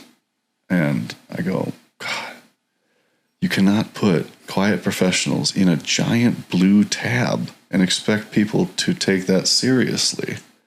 It's an oxymoron. Right. And people were saying in the comments, and I was going to go, I agree with these people, but I'm just going to let it go. Just be a quiet professional. Yeah, I'm just going to let it go because I agree with them, but I don't want to let them know that. So just be professional. There's a right way and a wrong way to do things, and I'm sure people will let me know if I do it the wrong way. Yeah, definitely. Yeah. They let me know regardless now. Somebody called me a leg today in the comments. I was kind of hurt by that. Which is hilarious. I need to start posting pictures, start getting some comments going. I tell people a bad comment or a nasty comment is better than no comment. That's right. I'd rather you just put a big ice cube up there. I don't care. Yeah. All right. Well, what parting words do you have for the viewers, man? How can we keep up with you? Unprompted parting words, huh? Well, I mean, I know that Lesser Known Operators is on most platforms. You've already talked about being up on Spotify. Your Instagram is really the best way to probably get a hold of you, right? Yeah, all major platforms. I do the most business. I call it Instagram business on Instagram because I have these people that I make posts with and tag and collaborate with and actually like bounce ideas off of on Instagram. Right. I never met these people in my life. All we've done is message back and forth, and like I like their content, they like mine, and we work together. I mean, I'm seeing a few. Like one, I'm going to go meet in a couple of days. I don't know who he is. He's a Green Beret, cool National Guard dude, but we never met. Well, you hadn't met me until exactly. So a lot of these people I do real business with, and I don't know. I never met them before. If they've been on my show. Just we've interviewed, so that's close as you get to meeting and things like that. But, right, and that's another benefit of this show, of this trip that I'm on, is to go sit beside a fire and have a conversation with people. Just be not like this is one thing. This is a production. My show is also a slightly less polished production, but it works for me. But to go sit just by a fire and if nothing, we just bullshit, like tell stories and just have a team guy conversation around the fire and watch some Ranger TV. And I go see people and show them that I care about them and see my friends and have a trip around the country. It's cool. Super cool. Yeah, I'm having fun. This little guy's going everywhere with me, and we'll see where it takes us. I mean, the big one is on the 14th. I get to go sit down with my sergeant major, and we haven't sat down in like 10 years. So who is that? He just retired as the SOC South Sergeant Major. So what is that? A 2-star billet, I guess. He messaged me that I'd be able to do my squats in the 2-star's office. So I'm looking forward to that. So I'm going to go sit with him. He was my company sergeant major, and he's the reason I got to stay in the 3 years after I got hurt. So that's awesome. He just retired 30 years. So I'm going to go sit down with him. What a beast. And right around my 100th recording of the podcast. So I have episodes to release while I'm on the road. And I think it was right around my 100th one. I have 10 that I can't release for various reasons. So I've recorded about 110. So This was like a month ago. I was having one of my conversations with myself while we're recording that you do, because you're talking to yourself in your head going, what's the next question? What's the next question? Well, I had that already queued up. And then back there I go, hey, how do we make this different or more interesting or just something else? How do we do something else? Push something. And that kind of stuck with me. I said, well, we'll figure it out, right? So I was walking around my house. I was like, what? The only thing in my house that makes me money other than me is my truck. And if it's sitting in the driveway, it's not making me any money. So let's hit the road, Yeah. What are we going to do? And I looked back at the backyard, the fire pit. I was like, that's it. We'll go sit around the fire pit. Very easy to say those two things. It's very difficult to put into practice because packing your truck up with all your stuff and traveling around the country and then recording fire pit conversations at night, it's got to be dark. People are tired at night. Right. It's the end of the day. There's just a lot of logistics that go into it.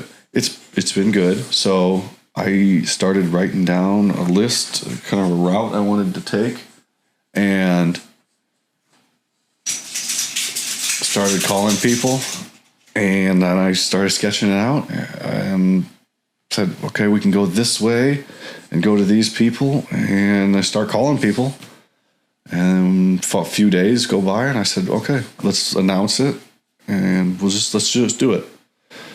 So I packed up the truck and enough stuff and clothes and things to get me on the road.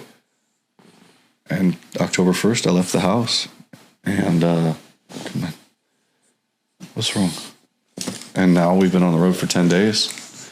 And this is the 10th different location I've been at in 10 days. We went to Illinois, and then we stopped in Ohio, Utica, Ohio. So Dixon, Illinois, Utica, Ohio, Schenectady, New York. And then we went down to Ocean City, Delaware, and then Freeport, Maryland. And where do we go after that? DC? We didn't stay in DC, but we went through DC into Virginia, and then we stayed in Chapel Hill, North Carolina. Right. And then Southern Pines, North Carolina, and then Ellerbe, North Carolina, and then last night in Athens, Georgia, and now tonight in where are we? Freeport. Oh, Freeport. Another Freeport. I might have got that one wrong. But I think there was a port in it. Doesn't matter. But it was in Maryland, so I missed one. Fail me. But and then we're gonna get over to Jacksonville in a couple days, and then down to Miami, and then back up to Hickory, North Carolina, or Harmony, North Carolina, for the Mountain Readiness Expo. Another guy I met at doing hurricane relief. He runs a pretty cool, like, survivalist homesteader expo in Harmony. It's pretty cool. Yeah, I thought it was going to be a bunch of crazy preppers. It's only like 34% crazy preppers.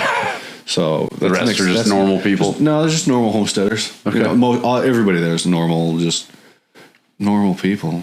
They just do normal, traditional stuff.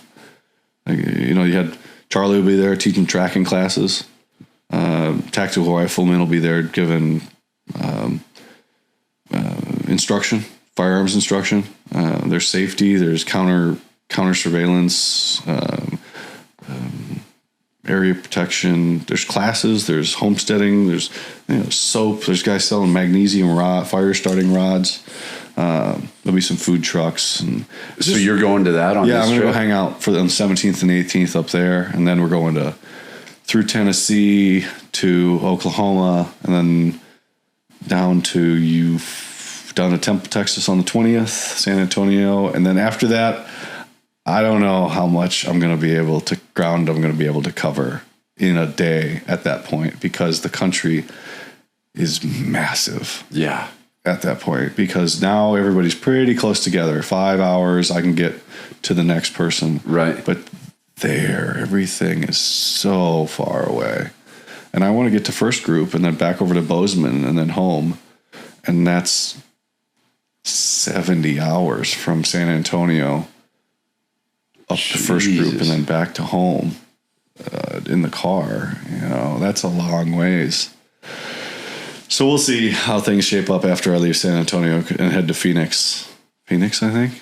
Yeah. So you're staying alone not alone, but are you changing over? Are you picking anybody up to ride along with you, help out with any driving, anything? I don't think so. Okay. I don't think so. We're gonna figure it out. There's some places I want to go. We're really gonna play it by ear after I leave Texas, and see how it goes, because I'm gonna be pretty tired by then. What a cool idea, though. Yeah. So how many guys do you expect to interview along the way? And I know you don't. For 30, but I don't think it's going to get there. Probably closer to 25. Okay, jeez, that's impressive, though. Yeah. You know, I have one from every night so far. This will be the first night we didn't record. I even got something last night. We just recorded in his jiu-jitsu studio at the tables. Well, I mean, I'm more than welcome to record tonight if you want, man. No, we're going to ride this out, here. I ain't starting a fire this late. I like to have the fire started at sunset, and then we just kind of start it out. And we can do it tomorrow. I ain't going anywhere, so we'll do it tomorrow, and then Sunday we get on the road. But yeah, it's cool. But again, it's a new thing. I got to get practice at it. So I'm good. at my home thing. Right. These are different reps. This is different things. So it's a different outline in my head, and I'm still creating it. What do we want to talk about? It's more of a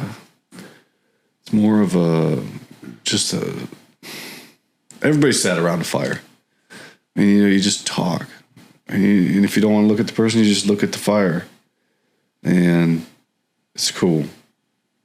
So it's just a different type of conversation. You just gotta get used to it. It's kind of that step to get you out of the matrix too. Get you outside. For some reason, fire seems to ground you, seems to pull you in, clear your head, get you focused. And I think the conversations that come out around the fire, man, they're probably going to be some really good conversations. Some of the conversations after, when the things aren't rolling, have been pretty good too. So, yeah. But 7 of the 9 that I've recorded were people I'd never met in person before. Well, that's pretty cool. That's really cool. So, like I said, I get to make all my new friends and experiences and get people's stories, and we'll see where it goes. And this guy's having a blast. He's just gets to party with new dogs or new people, and he gets all the pets, and he gets held whenever he wants because he's so cute. He is. So he's sleeping. He's falling asleep. Yeah, he's a sweet baby. He's my boy. He's been good. He's been pretty good. I tell him to go to sleep, and he'll just zonk out in the truck. Just wish he would eat a little more, but he knows if he doesn't eat, I'll give him a burger patty. Yeah. Little shit. Just when you're on the road, though. Yeah. Oh, yeah. That's how mine are too. They take advantage. But yeah, it's like I said, I don't know where it all is going to go. There's no plan. There's really every day, especially on the road, do I absolutely have to get done today? And then I get that done. Like tonight, I have to make 3 reels out of my current podcast that's released right now. So on the road, I'm promoting every episode for 3 days. Was it 2? And then my Friday release was 3. So now it's just 3 days. Every 3 days, an episode is going to come out till I run out.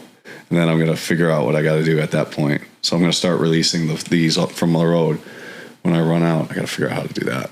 But so before you do a release, you do shorts? No, I release the episode, and then as it comes out, an episode release post will come out with a content reel, and then I'll throw out another content reel around noon and another one around 5 p.m. Okay. That's what I've determined on the road. I miss it, or I think about it at different times, so they'll come out at different times, but around that schedule. And then I'm doing one of my squat videos, one every day. I'm making something somewhere, even if it's not a new state. So we're releasing one of those a day, and then trying to put out a picture with something, a writing. And you're like, how can you write? So I just voice to text. All right, got a picture, got a subject. This is what I want to say, and I'll write it out. Speak for 3 minutes. That's a long enough Instagram post, and it'll dictate it. I'll copy and paste that in. So I'm still making my Instagram posts. I'm finding a way and getting my driving done. But tonight, when we're done here, I still have to make those reels for tomorrow and those posts and everything. So it's about 2 hours of work after I'm done working every day. Damn. Until I can go to sleep. Yeah. And I really would. There's nothing else I would rather be doing right now. You seem to be enjoying it. All the stuff I see you're posting, you got good energy with it. It seems like you're doing something that you're enjoying. I got invited back to Camp McCall. I'm unbelievable. So it doesn't get any better than that. Some people could say that do whatever, they have their opinion, or something is more important to them. That's pretty important to me, to go back to McCall and go on. You're not a cadre. Yeah, I'm a civilian. They don't know me. All these people that follow me, they don't know me personally. Right. But they can find out real quick who I am. you're only one person away from being vetted or being, thumbs down. And to go back there and go back and walk around was pretty special. And even just to be outside the gate where I went over to the sign, took a picture and sat there and just listened to the nothing. No sound, just the wind in the trees, and go, God, was this some weird times out here that we had,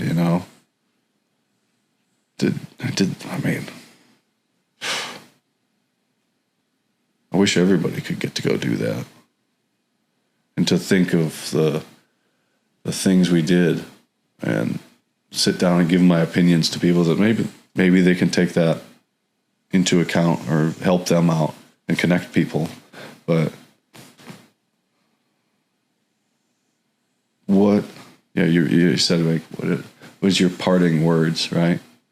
And so when I have people back on my show, I have 5 questions for everybody that I ask when they first come on. First one's like, what's your response to thank you for your service? And then the second one's, what's the one characteristic that sets operators apart from the conventional forces? 3 is, what is the one moment of your career that you wish you could go back and relive or redo and it wouldn't change where you are now? What's the best piece of advice that you received during your career? And what were you afraid of then? And what are you afraid of now? Those are the first 5. I asked those the first time you come on my show. I asked those, right? But now when you come back on, I only ask you one question. And because everybody comes back on, they got a project. They got a thing. They have something. You got a book. All my returns, we want to rehash something, and you're building something, right? So it's what will you do with your pen of light?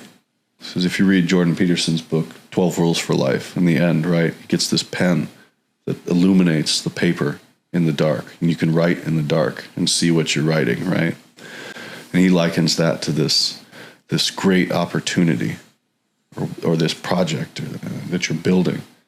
So I ask my guests, what will you do with your pen of light, which is a euphemism for your project or your book or your public speaking endeavor that you're going on, right? And so this thing that I've created is my pen of light, right? What will I do with it?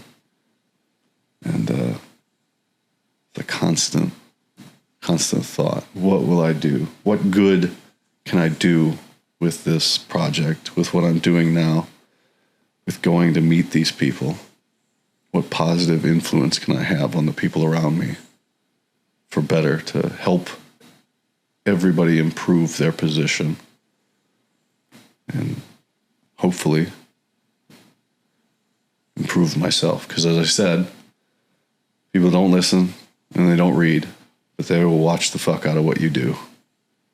And that's what I hope to do with this new opportunity of helping other people, and not for anything other than to just help. What can I do?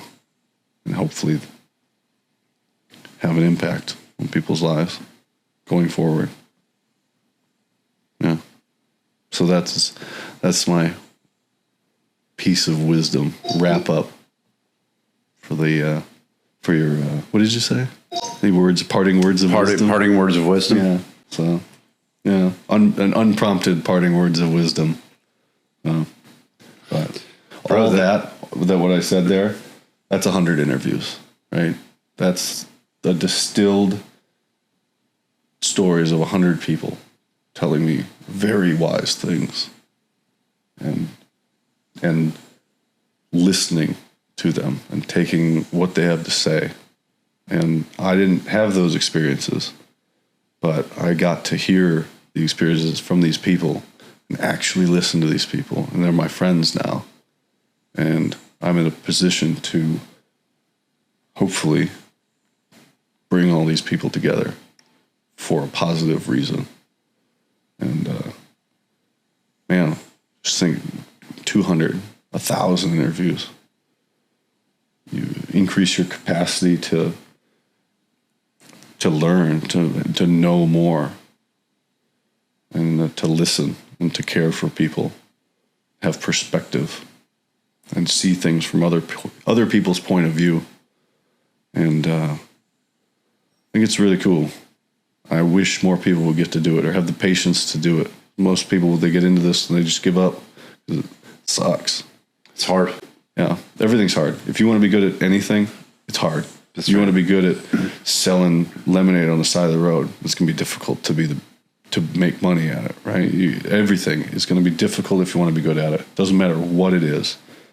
And if you got that thing, it's going to be hard to make it work no matter what. But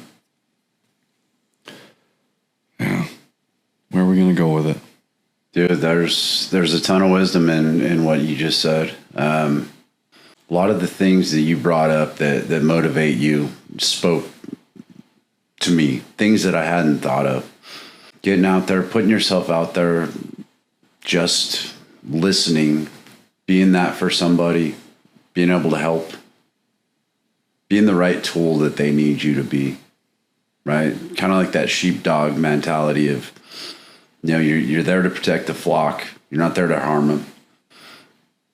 And as you gain this knowledge, and how do you pass it on? How do you get it out there in the world, right? Because the stuff you're collecting, it's gold. These 20-year, 30-year careers, these guys have it figured out, man. I mean, they put the time in, and they got to see and experience things that the majority of the world never will. And the things that they gain from that when they're willing to give it to you and give you that experience, that gold, man, it's huge. It's people's time.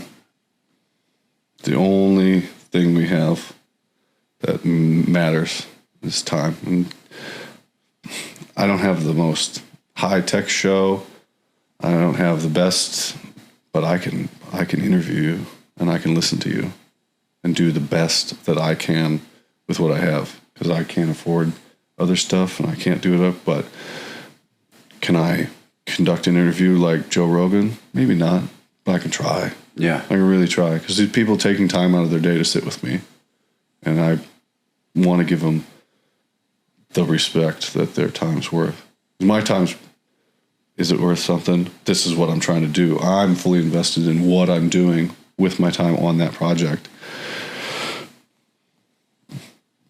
Some people have come to me, they just want to talk. Just talk. Absolutely. I'll talk to you. It's cool to just sit down and talk with a team guy again, or a new friend, somebody that's really listening to you.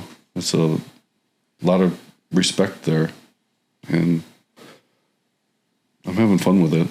And you don't want to waste anybody's time. Yeah. And that's another thing, right? You talked earlier on imposter syndrome.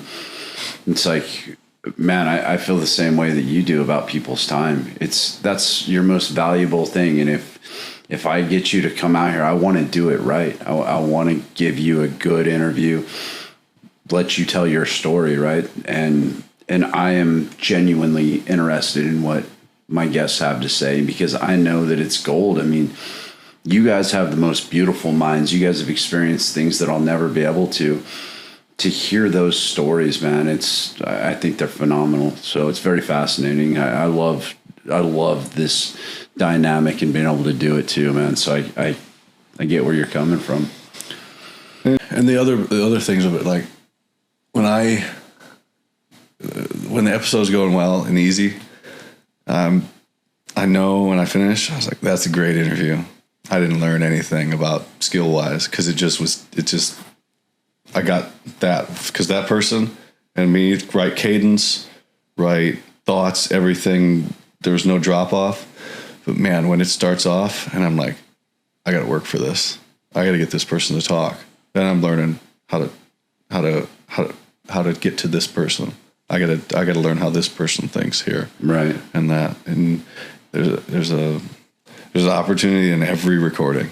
I recorded one the other day about the Transition Assistance Program by the director for all of Transition Assistance Program. I went into that going, how can we make this interesting? And we got done. It was like an hour and 10 minutes. And I went, damn, Nick, I don't know, but I learned something, you know? And I tried really hard going into that because I didn't think I could make it. And I tried really hard to do it. And I got finished it. And I went, yeah, if nobody listens to that, I had fun making that one. Yeah. Because I knew what I was doing, what I was trying to do, and then we did it. So there's an opportunity in everyone, in every recording, in everything. And like I said before, if this didn't record anything, I just got to have a 3-hour conversation with a new friend. And that does not happen in the real world. No. Ever.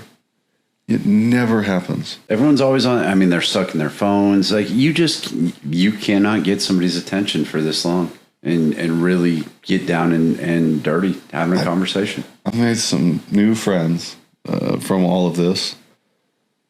I mean, the contract stuff that I've got was through lesser known operators, from people just knowing that I existed and networking and stuff. And that got me some work and things like that. So it's, you know, and now I've got good friends from that I talk to all the time.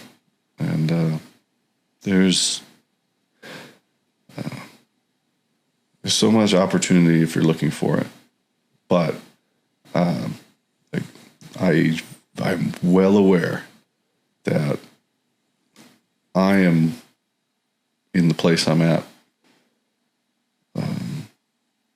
farther than some people, or still behind other people, guys in there, because there's still guys struggling. There's going to be guys struggling in the future. There's still guys checking out of the hotel early. Yeah. And they constantly. And the more I get connected into the community again, especially with nonprofits, the more you learn how bad it actually is. And then you got to deal with that because you don't know, right? I don't. I do. And once you do, you don't want to know it again. And now I can't not know. Yeah. And so the more you get plugged in, there's other things that come along with it that are not happy. And they're not going to benefit you. And you got to take that on as well. And there's a lot of people struggling. A lot. That's why there's all these nonprofits, right? Yeah. They're doing stuff. There's a lot of gaps that need to be filled. They're doing stuff. There's some, they're creating some of these things, but the bigger ones that are seeing everything, they are seeing some bad shit. And so we're not going to slow it. We're going to slow it down. We're not going to stop it. And so we just got to be that resource if somebody decides to not make that split-second decision. And be there to try and... Because the easiest ones are the people that are trying to drink themselves to death. Yeah. You've got 10 years to turn that around. You can't fight a split-second decision. Yeah. It's impossible. You can only influence it. Yeah. I mean, there's a lot of options out there. There's a lot of solutions to, the sky's falling right now. Generally, it's a phone call away. I sympathize. I greatly sympathize. I know what extreme pain inside of your head feels like. Yeah.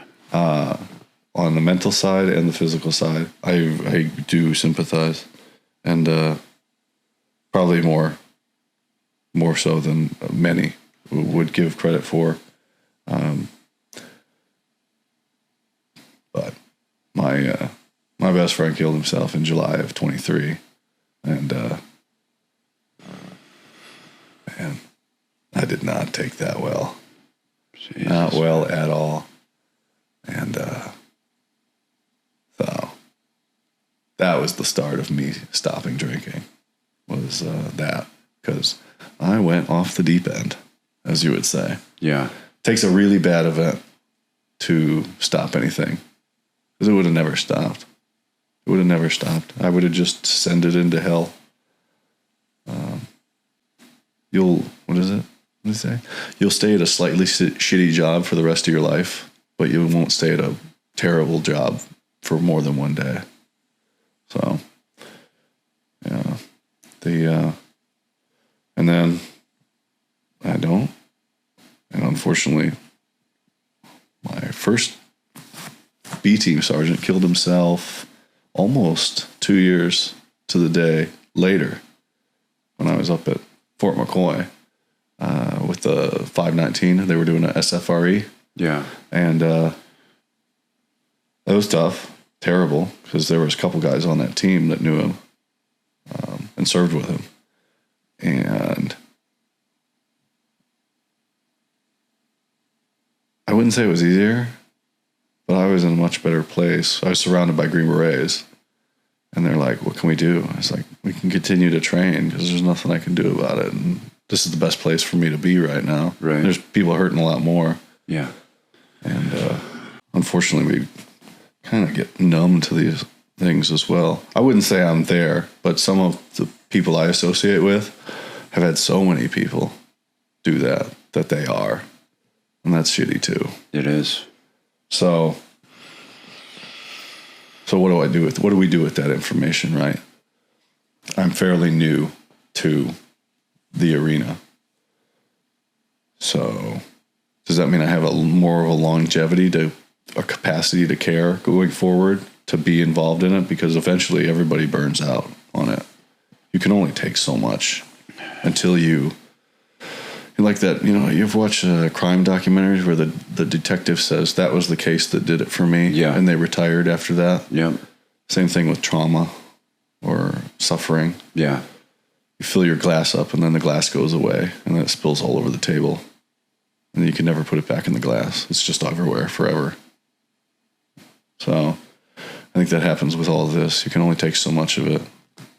And then you either step away from it and remove yourself or you don't care anymore. So there has to be somebody coming behind to take over. Sure. And I don't know if that's me, but it's probably somebody that I associate with. And we all got to support each other in that. Yeah. Yeah, no doubt. Because you can't do that alone. It's depressing. It's depressing. Yeah, when you talk about it, it's like every one that I hear about, every suicide that I hear about, it always makes me stop and think, am I doing enough here? If I could have got this episode out, if they could have watched this, if they could have heard about this program, would they still be here? And that's a lot to put on yourself. Can't do that. I mean, it's very easy for me to say that, but you can't do that.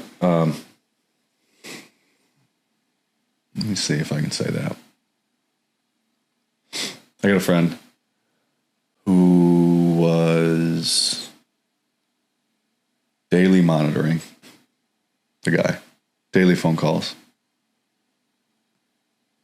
check-ins. Didn't make a difference. Still happened. 15 minutes after they spoke. That one was hard for him. You can't. What if these things like as I said, we're talking about a third of a second decision. Yeah. As Travis Wilson came on my show. He said you have to figuratively, as in CQB, if somebody goes down in the door, you have to step over the body to go in and accomplish the task. So you are literally stepping over bodies to get to try to save the next one. And you have to forget about the one you stepped over almost. There's a lot of pain to get to that point mentally, to be able to do that. It takes a strong person to be able to do it as well. So there's no right answer. There's no solution that's going to fix everything. But as I said, I go back to, we can work on ourselves. And then hopefully in the process of doing that, when we need help and the people that we were there for, they'll be there for us. Yeah. And help hold each other up as a deterrent for being dragged into hell mentally, so to speak. Because I don't know if you know what that's like, but I do, and it sucks. Yeah. It's not something you need to describe, because there's one I talked to a guy the other day, and I said, I don't believe anybody anymore when they say I'm okay. You can be 99% okay, but nobody's 100%. There's something there that bothers you. Something bothers everybody, that bums them out, that's there. It's not going away. And they think about it. And the wrong situation and the wrong event or the wrong thing could happen in their life, and it's going to come back. I wouldn't say that. I don't like when people say, how did this happen? Look at the whole story. Jesus, I'm surprised they strong that long, Life sucks. Yeah. Life's hard. And when you don't speak your problems into existence, it's so painful. It's so painful. It really hurts. And it's something that nobody can see. And then you get in your head, literally, and it physically hurts because you're not letting any of it out. And you're debating with yourself if it's real or not. This pain, it's not tangible. You can't see it. Is it real? And that's even more painful. It just compounds. It's a negative feedback loop, right? Yeah. And the speaker just blows up. That's what we get. Not to get down too much on a depressing trait here. No. Again, this is just all of the conversations that I've had with people. It's not exclusive to the military. And you got law enforcement, you got firefighters, and teachers, and just everything. But at the end, we do our best we can. We do stuff like this. And if it just helps me and you, that's fine. Somebody takes a little piece of what I said and it helps them, that's cool. Maybe they'll pass it on to somebody else. Yeah. 99 things could go right, and we'll look at the bad one. That's right. We look at the bad one. We'll focus. There will be 99 good things that come out of this, and we'll focus on the bad one. And, guy said on my show, he's like, I wish I would have had one more. I was like, you could have had like 3 less and gotten shot, You never think about that. Yeah. It'd be all right. That's what helped me, because I didn't get to do anything, man. I got my beret and I didn't get to do anything. I was hung up on that for a long time. Well, I think you'll feel a little better after you hear about all the stuff that I didn't get to do after 22 years. Oh, I let it go. Like, you gotta let it go. That part of it. But everybody got to deploy. Well, Nick didn't get to deploy. I didn't get to do the one thing I set out to do. So we all look at, I didn't get to do, I would have liked to have a little bit more. Like, he could have had a lot less. Yeah. One decision the other way, one mislabeled thing, one lost item, anything. You could have had so much less. Like you said, you spend a lot of your career right on the edge of this could go away at any time. Yeah. So as you say that, and I think back to all the times that it could have gone away at that point, and that would have been the most I achieved there. You're right, man. It can go away at any time. Yeah. We're always saying, as you said, it's never enough, right? God, it could be so much less. Well, sometimes it's hard to find the significance, right? For us, when we get to this point in our lives and we start looking back, looking at where we're at, looking at what we've done, sometimes it's hard to find significance in all those years. Was it wasted time? Especially when you look at things like the way we pulled out of Afghanistan. That hurt a lot of people for good reason, because they spent 20 years over there, and now you pulled out like it was just nothing. You know, that fucked a lot of dudes up, man. It was like, you're telling me I just wasted all that time. I mean, and of course the answer is no, you didn't waste your time. There's plenty of significance in the things that you did and the time that you were there. And it was individuals that got affected by what you were doing, right? Like your team, those dudes were affected by you being there. So that's where the significance comes out of. And for the dudes that, you know, unfortunately end up in divorce and all that at the end of their career, those dudes are suffering to try to find significance in all that time they spent away, because everything was taken away from them right there at the end, you know? So it's, fuck, man. That cycle of life, like you said, life is hard. For everybody. For everybody. It's not exclusive. Everybody's life is hard. The worst thing that ever happened to you is the worst thing to ever happen to you. That could be getting blown up in a car bomb or stubbing your toe on the sidewalk. They're both the worst thing to happen to that person. They're just not on the same parallel, and it's all relative. Yeah. Somebody asked me in a story the other day, is it still worth it to go Special Forces? And I cannot get that question out of my head. And I go, what the fuck does that mean, right? Was it worth it? Is it worth it to do anything? If you're going to pose the question about one thing, is it worth it to do anything then, right?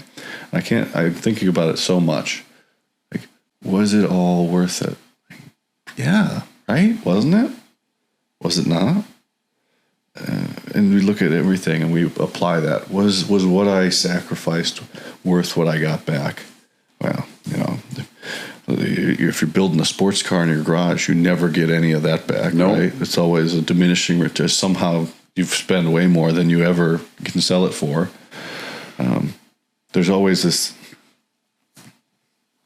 energy loss, right? Conservation of energy. Yeah. You never get out what you put in. But is it worth it to you? Not in a thermodynamic sense, but you know, how do you determine if it was worth it? And I don't comment on the Afghanistan stuff. Like, I never went. I feel for you guys. I really, I don't even have a concept of what that means, other than, you know, I never thought I'd see Vietnam footage updated. Picking people off of a roof, you know. So I feel for you guys on that, but the worth it. Was it worth it? Yeah, that's a justifiable question, right? Because what did you initially start on the path that led you over there for? You know, to get to that point, to be there and spend all that time over there. Was it worth it when you started and got it on that path? Because it's this cascading thing, right? Sure. That gets you to that point. And then, as we said before, the fear of missing out. It's this thing. Yeah, we want to test ourselves. Because we trained the Q course to deploy at that time. You want to play chess. You want to see if you're any good. And I didn't get to go. I'm okay with that now, because some of my friends didn't come back. Yeah. Right? And I consider myself lucky. I don't have any holes in me. I didn't get blown up. Now I can do what I'm going to do. But yeah, did you get out what you wanted from it? And why did you set upon that path, you know? So that's a gross end, right? To that is we worked so hard for this, to do this sort of thing, and to be swept aside. I mean, no consideration of the people that went there. But again, back at just another shining example of the military doesn't care about you at all. Yeah. So, get everything out of it you can while you're in it. Be aware that you need to get as much out to make it worth it when they let you down. Because it's not a person, it's a machine. I actually came up with this one. The military is a psychopath. And to operate effectively in it, you need to adopt those tendencies. Otherwise, you're not going to be okay. You need to stop caring about things to do well. Because the military is it doesn't feel, it doesn't have emotions. It does not care about you. It's a psychopath. And it will do everything to accomplish the government's goals that it tells it to. Right. And you adopt those tendencies when you're in the military. And then when it goes away, some of those things you can't turn off. And it's fucking weird. That's a good way of putting it. I've never thought about it like that. I'm still working that one out, that thought. But somebody had mentioned something in a different arena, and I went, that's what the military is. This non-feeling entity that is because it's like a machine. I mean, it legit is like a machine. There's no feeling to it at all. It needs this. It's going to use this until it's gone. And then it gets the next one and it continues to use it and feed itself as it needs. And it discards the waste. Can't really get mad at it. It's just the way that it is. You got it written right there. The SF is a mistress right there.